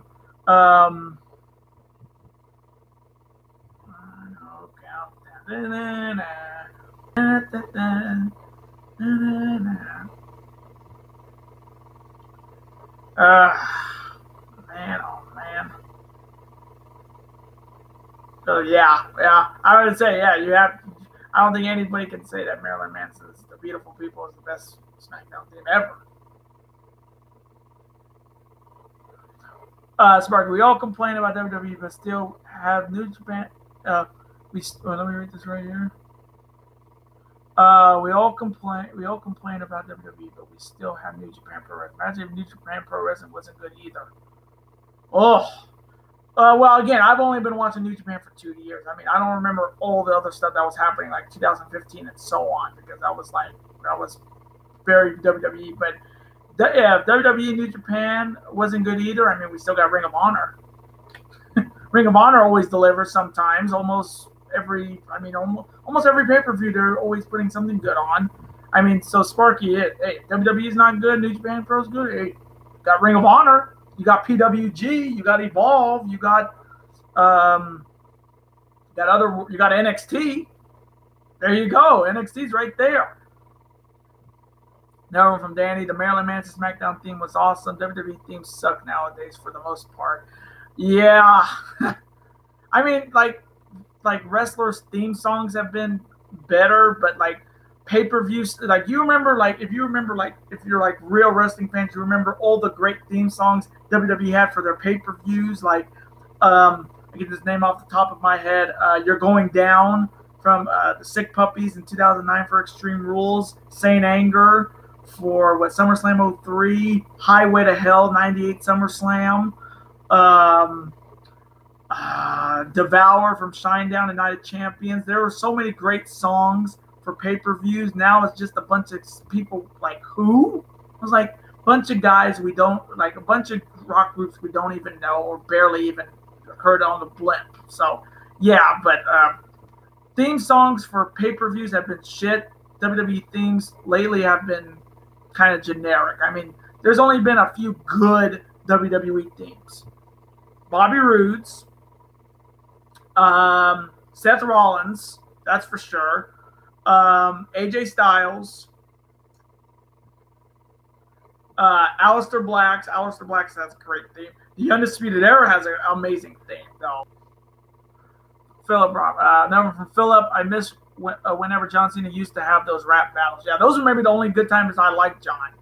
To be honest with you, that was the only time I actually liked John Cena, when he was doing those rap battles for Rikishi and Spanky and Kurt Angle, and I think it was Eddie Guerrero too as well. But those ones were fun. Those were maybe the fun times on SmackDown, and actually made me a fan of Cena. Number from Danny, Flo Rida and Pitbull themes. Like, oh my god! Every time I see a Flo Rida song, I'm just thinking that Raw when Bo Dallas actually out-rapped Flo Rida, and they're still continuing. To push Flo Rida like he's a big star. When was he ever a big star? When he did that whole I Got a Good Feeling? Yeah, like that's the only good song I can think of from Flo Rida. Pitbull too. I mean, when's the last time Pitbull did a good song? It's been a while. That's like saying like what is it? Megadeth will have another huge album or something, and they're gonna use that as a theme. I mean, NXT takeover themes are actually good. Like, they're not like, you can't just like remember them off the top of your head like I can't. But NXT takeover themes are a lot better than WWE pay-per-view themes. That is for sure. Another one from Danny. I think Daniel Bryan has the best theme in WWE right now. Yeah, I'd say that. I'd definitely say top 5 for sure. I would say the number 1 I would say is WWE. If we're just talking WWE, I would say AJ number 1, Daniel Bryan number 2, Seth Rollins number 3, Bobby Roode number 4, and talking WWE. This may be a shock. I say Shinsuke Nakamura's new theme is actually really good too. I actually like Nakamura's new theme, even though he's just getting buried with the U.S. belt. That's just being honest with you right there. But yeah, Daniel Bryan does have maybe the best theme in WWE right now. Let me know what's your guys' top 5 themes in just in WWE right now. What is your guys' top 5 wrestling themes? Eric, Philip Roberts, another one from him. I like that one was a good one for SummerSlam. I like the old ECW OK music, Let the Bodies Hit the Floor. That's a good one. I do like Drowning Pool as well. That one was a great. If I remember that right, that was the theme song for SummerSlam of 01. Yes, I love Drowning Pool, especially Tear Away from WrestleMania 18. If you remember that in 2002, that was a great song. Yeah, but Let the Bodies Hit the Floor is one of my favorites. Like a great, just a headbanger. I love that one, especially for WWE pay-per-views, but they rarely use them anymore, which sucks. Oh, I bet you they're gonna. I swear, somebody they're putting WWE's favorite band in the whole world, Limp Bizkit. Like, I'm just waiting for somebody to put something like that on this chat, saying that the WWE's greatest band in the whole world, Limp Bizkit. If you remember that when Chimmel said that at 19. Oh man, that was just hilarious. I have heard a rumor that it's going to be Cena Taker at SummerSlam. That's why I heard that rumor. I don't know if it's true, but I mean that could be interesting.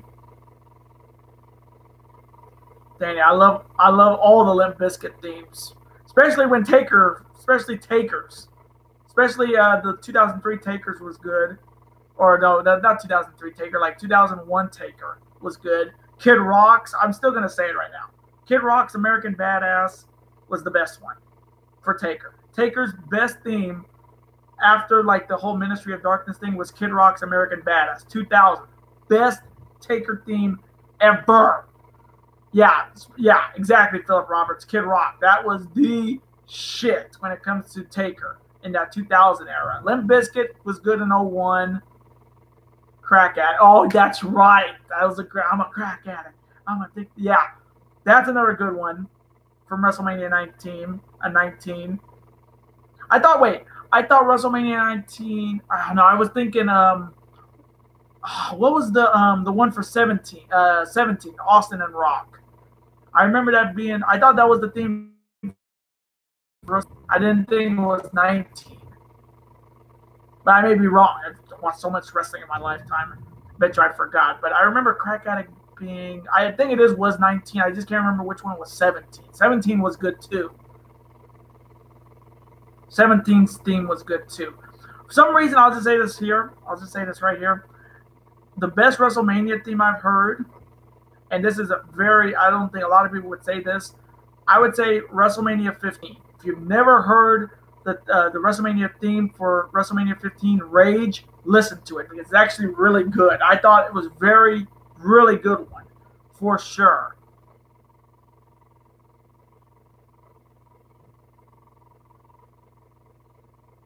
Crack Addict. That's right. I'm Crack Addict. I'm gonna take it. Oh man, that's a great song. Oh, My Way. That's right. I keep forgetting it's My Way. But yeah, WrestleMania 17, that's another great theme. That's another great WrestleMania theme. That one and 15. For some reason, 15 is always Metallica 1. Yeah. What was it? Was Metallica part of a WrestleMania theme? Philip, I think I remember. But yeah, My Way was a good one, especially that build with Austin and The Rock. And 19 with Austin and The Rock with Crack Addict because of the whole Rock thing. That was good. Let's see what else. Now, if we're talking like New Japan Pro Wrestling, the best themes. Oh, I would say definitely Kenny Omega's. Kenny Omega's has the best theme, and I would say Kenny Omega has the best New Japan theme, maybe the most downloaded ringtone. Naito, yeah, absolutely Sparky. I would put that right up there. Switchblades is a good one. I like Switchblades. Has anybody heard Hangman Page's new theme? Because that new theme is actually pretty unique. Kind of reminds me of something out of like Deadwood or something from like an old Western, which is kind of cool. Let's see what else. I like Evil's themes, pretty cool. Goto's is a good one. Okada's a good one. The remix is pretty unique, different. Tanahashi's, let's see, High Energy has only maybe been my favorite one. The newest one is not as good. High Energy has always been the one. I think of some other good ones. Suzuki's one is good because it's like you don't expect a song like that for somebody like a Say that's like Minoru Suzuki. But I like Suzuki's. Gorillas of Destiny have a good theme. That's not a bad theme. I like that one. What else?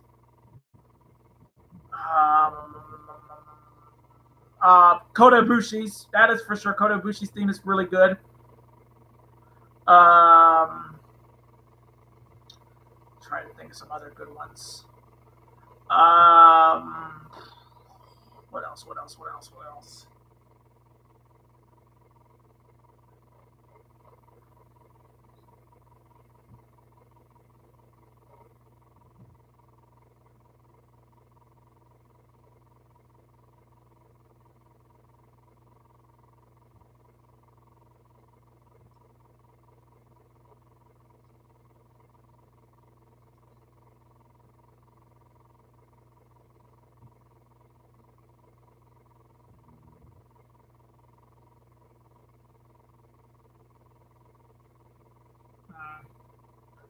I always think some other good ones.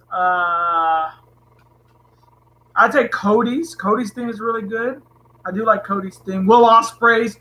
I would die to use Elevated on the channel. I would die to use Elevated on the channel. If we didn't have somebody like singing the song, I would love to use Will Ospreay's Elevated song on the channel. But I got to use his old one, like his old Ring of Honor one, when it's just like it's played right now.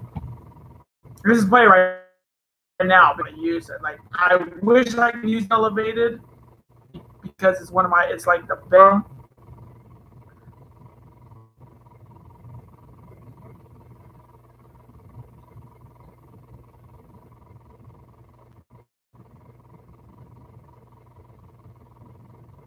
Yeah, here we go.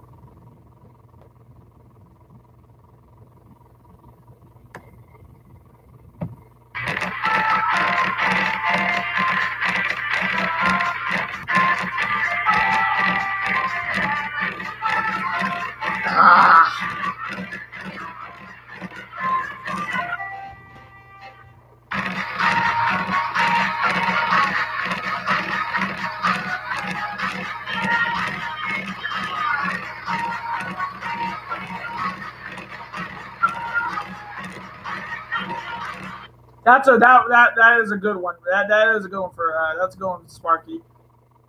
Oh yeah, the Philip Roberts. That's the one I like. The Memory Remains from Metallica. Yes, that one was a great theme song for Hell in a Cell. That's a great theme for that event at 28. I love that Metallica song. That's a great song. Okay, so back to the themes. But yeah, thanks, Philip. I remember the Metallica one. Here we go.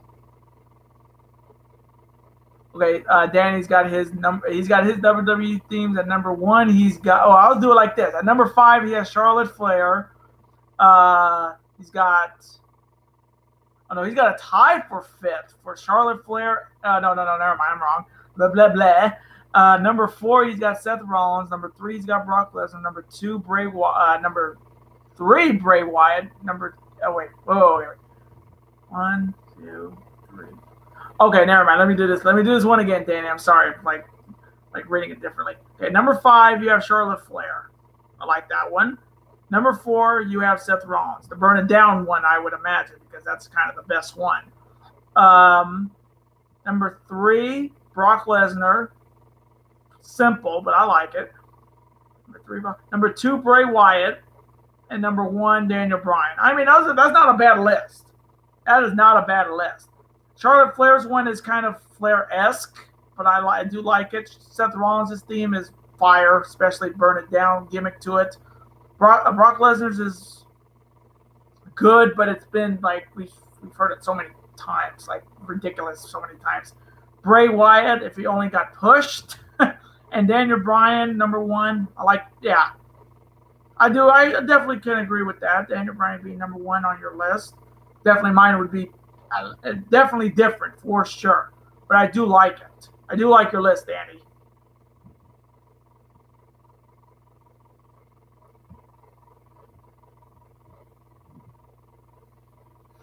Okay, I was just thinking of some more themes. Tai Chi's. Look out at Tai Chi. Sparky's saying, okay, brother. Okay, I'll see you later, Sparky. Hope you have a great day. And I'll think about doing more streams. I'll definitely maybe do one tomorrow after the A block matches for the G1 and SummerSlam. Okay, man, I'll see you soon. Have a great rest of the day, and God bless, brother.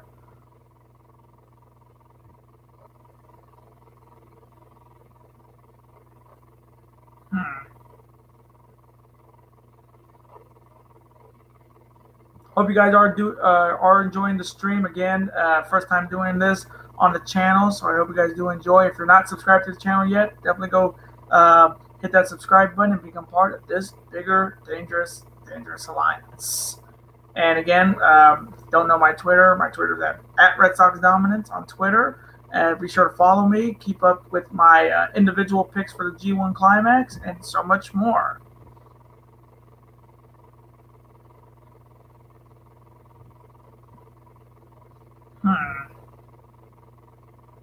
Any of you guys big fans of cartoons? Let me know in the chat section. Big fan of cartoons. If you want to talk cartoons, anime, big anime fan as well. Comment your questions, comment your opinions. Feel free. In the meantime, let's play some new music that will be on the channel.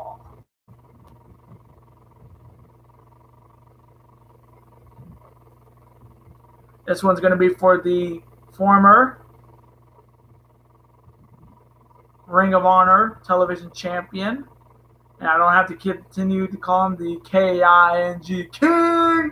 King, because this will do it for me.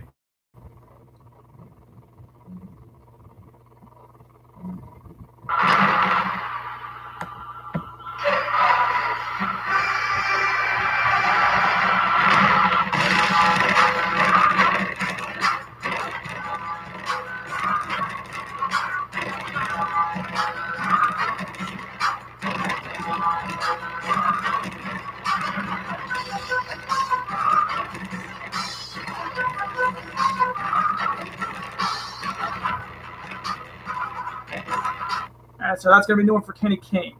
Another one from Danny, cartoons, more of the old school Hanna-Barbera, Nicktoons, etc. Yeah, definitely same here. Especially like the old school Cartoon Networks when it was like, okay, I was to be honest with you, I'm kidding hard. To say it's like Scooby-Doo or say Dexter's Laboratory and all that.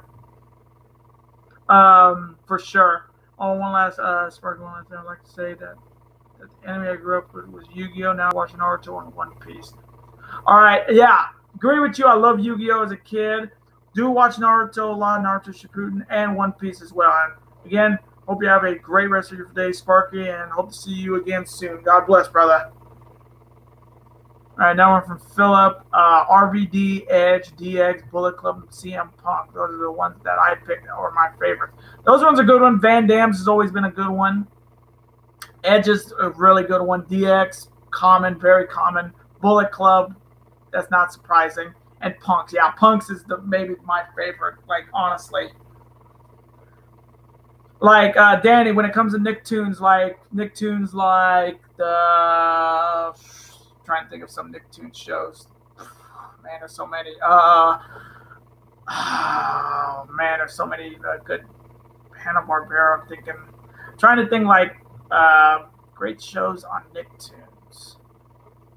Like it's hard to find some good ones. I mean, like there's so many ones I could just name off the top of my head that I loved. I can just name off like Batman the Animated Series, X-Men, Superman the Animated Series, Yu-Gi-Oh, Monster Rancher, if you remember. No, was it Monster Rancher? Yeah, Monster Rancher. That was another great show. SpongeBob.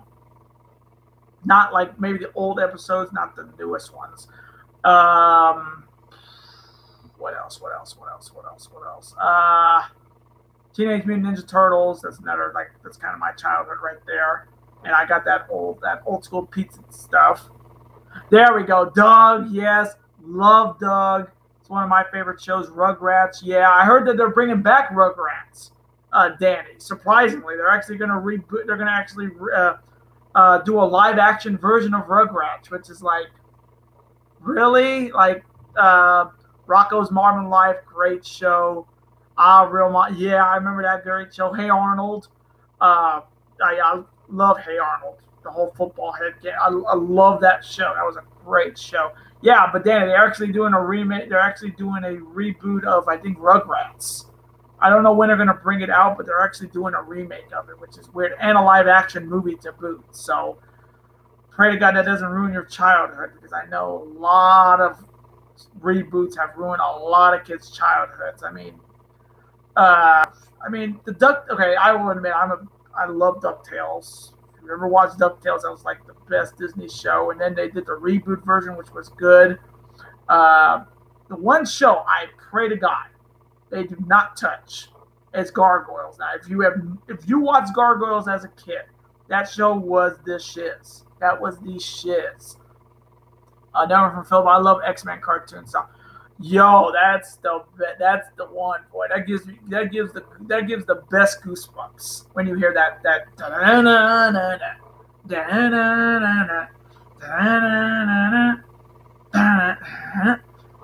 That one's the best one. The animated series X-Men was good, and X-Men Evolution. That was a good prequel to them getting like the younger version of the X-Men. Number from Danny, I heard about the Rugrats TV show reboot. Didn't hear about the live action movie. Yeah, surprisingly, they're gonna make like CGI live action. Like I heard it was CGI live action, but I could be wrong. But ugh, just I'm interested in the reboots. Let's just see what happens. I mean, some reboots have been pretty solid. I mean, the DuckTales reboot has been actually good. Star Wars Rebels was great. I mean, Bill Roberts and Sniper Man. Oh, that sounds like more of that sounds like an anime than a cartoon, Philip. That sounds like Golgo 13. Sniper Man. Sounds like Sniper King. If you watch One Piece, Sniper King. Danny, X-Men animated theory. Oh my god, that thing was amazing. And the show was so perfect. Even though like some of the future stuff was kind of out of sync. Like, oh, they're going back and they're like going, Cable's doing this in the future, and it changes Bishop's past and all that stuff. Yeah, but the X-Men animated theme was good. If you've not heard the X-Men Evolution theme, it's even better. It's another great theme. And they really haven't done a really good X-Men TV series since then.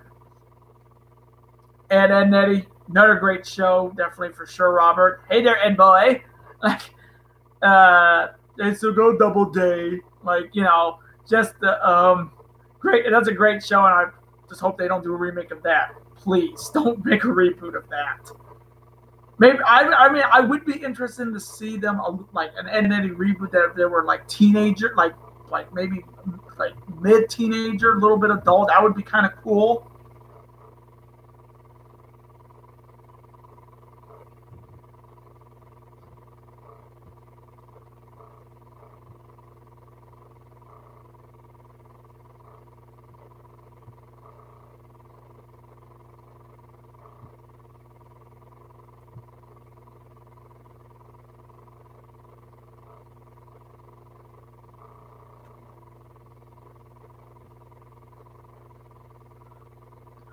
Danny's got to go. Oh, damn, Danny got to get out of fun. Have a great night. Don't forget to look into adding super chat.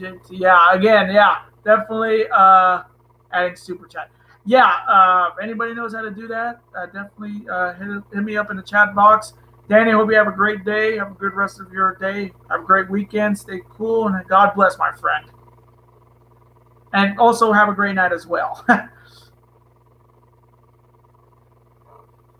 Yeah, but I'll definitely, if anybody knows how to do super chat on a Acer Chromebook C7, let me know, because I would love to do I would like to do something different. I can look it up right now.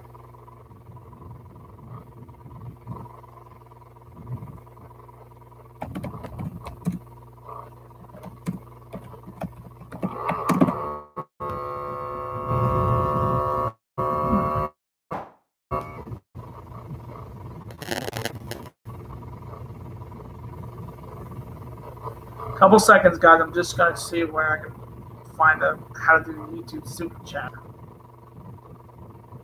Oh, here we go.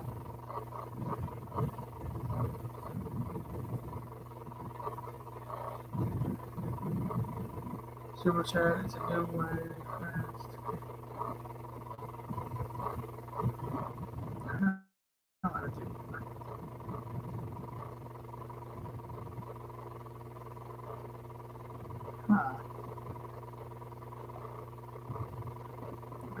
Or something, really?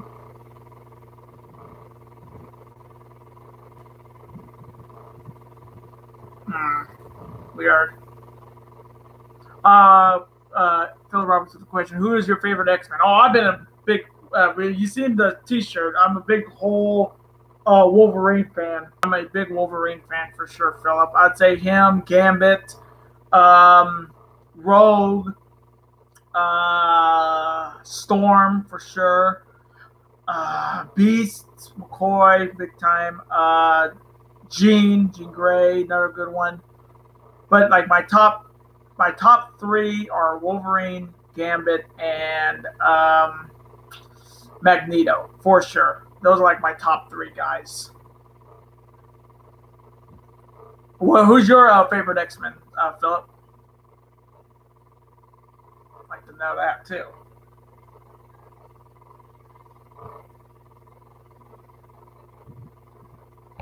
Maybe like a billing service for the super chat. I don't know how to do that.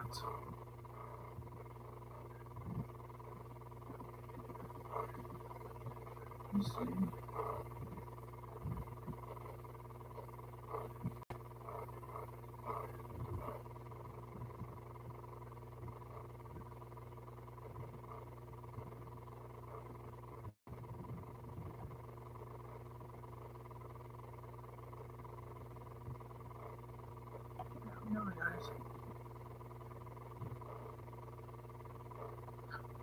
Oh, okay. So sorry, I meant Spider.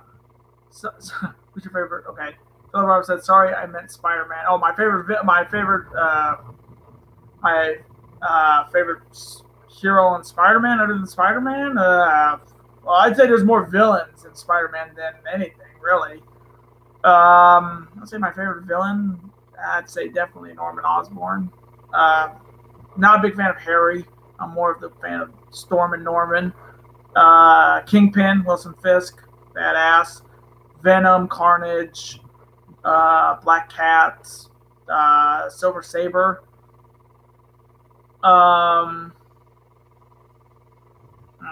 Let's see what else. There's a lot of us. Vulture, Mysterio, which is going to be interesting to see Jake Gyllenhaal play Mysterio, which is going to be cool. Let's see what else. Kraven, big fan of Kraven the Hunter. I'm waiting for him to be made into like the live action Spider-Man. I'm very interested if they can do Kraven the Hunter. That's another good one, Philip.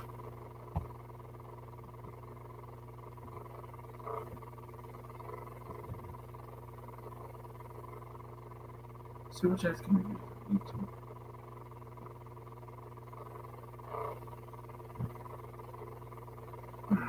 Okay, so the way I gotta do. Okay, so the super chat. I gotta do like YouTube gaming, but again, I don't game. Dragon Ball Z. Wow, Vegeta. It's the only thing I say. Vegeta. I've always been a sucker for the Prince of Saiyans. Say him. I'd say, man, that's tough. Dragon Ball Z is obviously Vegeta, Broly. I have not watched Dragon Ball Super. I've only seen a couple episodes before I got rid of my cable. I was watching it on Toonami.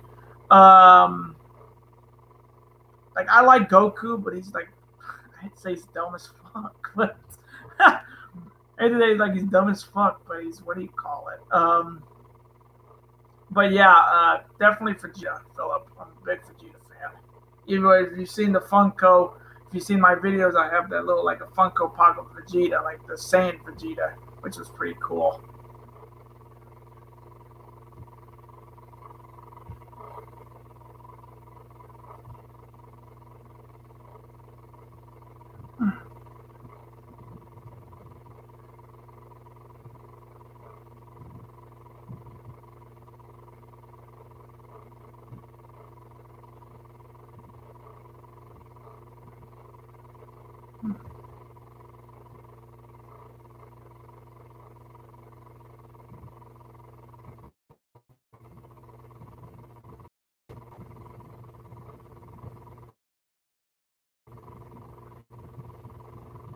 So the only way is to go on YouTube game. No. Your connection is unstable. Trying to reconnect. Alright, there we go. Sorry about that. It was just like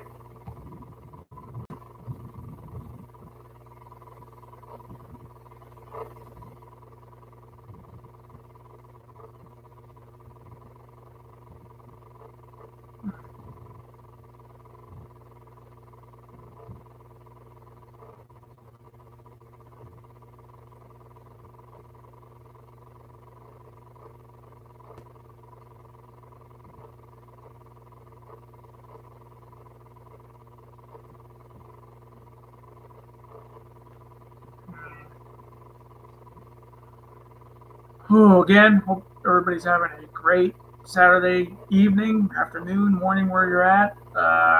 If you're new to the channel, welcome to the Dangerous Alliance. I'm JT Dangerously, and if you're not subscribed to the channel yet, what are you waiting for? Hit that subscribe button, become part of this bigger and Dangerous Alliance for more WWE videos, Ring of Honor videos, New Japan videos, NFL predictions, NBA predictions, college football predictions, hockey predictions, college football playoff predictions, and so many more. So remember to hit the subscribe button on YouTube on this channel and show your love. I'm Philip Roberts with the comment of Nightcrawler, Wolverine, Sabretooth. Yeah, Kurt Wagner is not too bad. I like Nightcrawler. Wolverine, that's almost every kid's favorite. And Sabretooth, that's a good one. I actually like Sabretooth. I didn't like him in the movie though. Unfortunately, I didn't like Sabretooth in the movie. I liked him in the first X-Men movie, like the ones like X-Men Origins Wolverine, not that Victor Creed, but the one from the first X-Men movie. Like that one was the best. I like that Sabretooth a hell of a lot more than the X-Men Origins one. It was a lot better.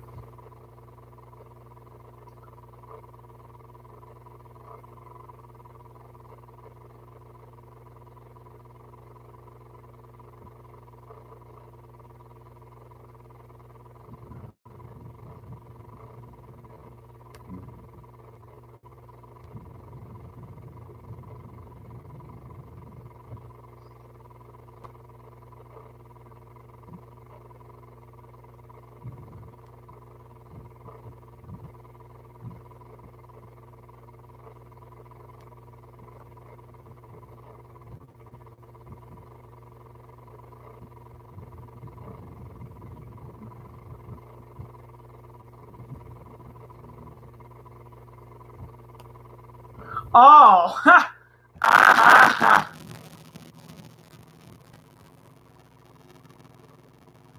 oh, okay, so I thought it was like a character in a cartoon called Sniper Man.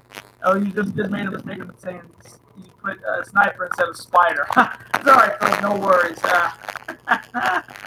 Yeah, I was thinking the anime Gogo 13 or Sniper King from One Piece. Sniper. Oh, Sniper Man. Oh my goodness, that's a good one. Oh man. My phone autocorrect. Welcome to the world of technology where the autocorrect does some shit. Oh man.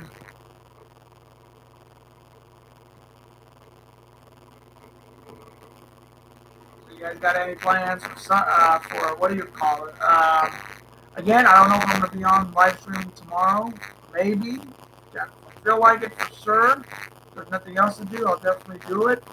And I don't know if we're gonna do like a super chat or anything. I think I gotta like make a YouTube gaming channel, which no game. So I think this is the best I can do, which is not too bad. But again, if you guys want me to stream more, maybe do what's the word? Just talk like we're talking like right now. Let me know. Let me know if you guys do want to see more of that. See more of me just talking and rambling incoherently for absolutely no reason. Alright, so Philip Roberts, my favorite X-Men word is Nightcrawler, Wolverine, Sabretooth, Gambit, Beast, and Rogue. Yeah, Gambit is best. I like Gambit because of that whole Cajun accent. Beast is pretty cool. Rogue, yes, yum, very yum. The whole Southern style, I like her for sure. Wish they did her better in the movies, though. Unfortunately, they didn't. It's kind of a disappointment. And definitely, you do a good job. Well, I'm trying, Philip. Again, first time doing this. I never do this stuff. I only maybe did like a few live streams a couple days ago just to test the music, just to see if it would get copyrighted or anything like that. But hey, try my best, please the audience. Even though I'm kind of, again, nervous as I usually doing stuff like live like this. But again, do appreciate the appreciation. Type of game system do I have? You can see how old I am. I got a 360. That's how old school I am. I got an Xbox 360. That's kind of the that's all the old school game I get. Old school system got an old school game, an Xbox 360. Just no Xbox Live, just the 360. Philip.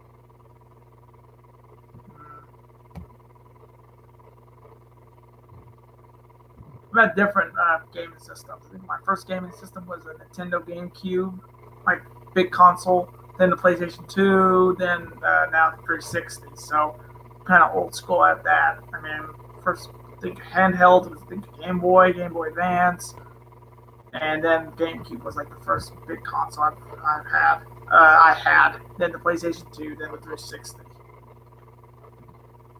But I've seen just seen gameplays from the PlayStation 4. I have a Nintendo. Wow. So one of those games I love to play, especially Pokemon Stadium on the N64, Super Smash Brothers. I'm gonna say Super Smash Brothers was on the N64. I remember the old WWF games were on that system. GoldenEye, great 007 game. I'm surprised a lot of people don't have. A lot of people still have N64s or Super NES or Sega Genesis.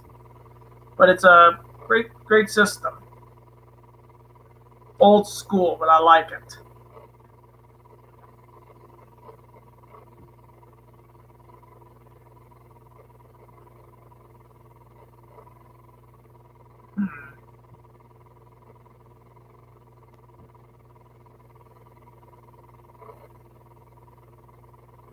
Don't forget, guys, if you have not followed me on Twitter, definitely follow me at Red Sox Dominance on Twitter, so you can keep tabs on who I'm picking individually in the G1 Climax this year. If you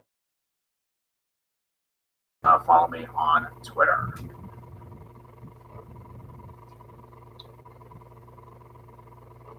Robert, what do you think about Jeff Hardy becoming? You answered that question hours ago. I liked it. I do like the gimmick, but I'd rather have him have the old 2009 Jeff Hardy. I like that. I did answer that question already, Philip. Thanks for what's the word? All right. But again, I did answer that question already. I thought it would be better for him to go back to 2009 Jeff Hardy and keep the face mask. Face paint.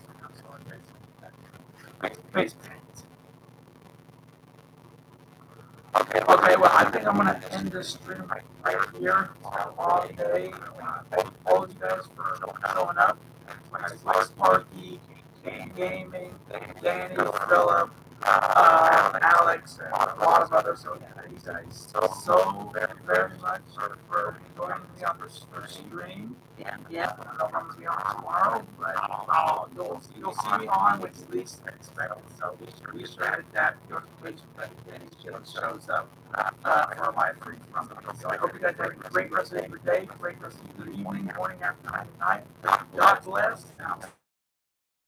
Good day, guys.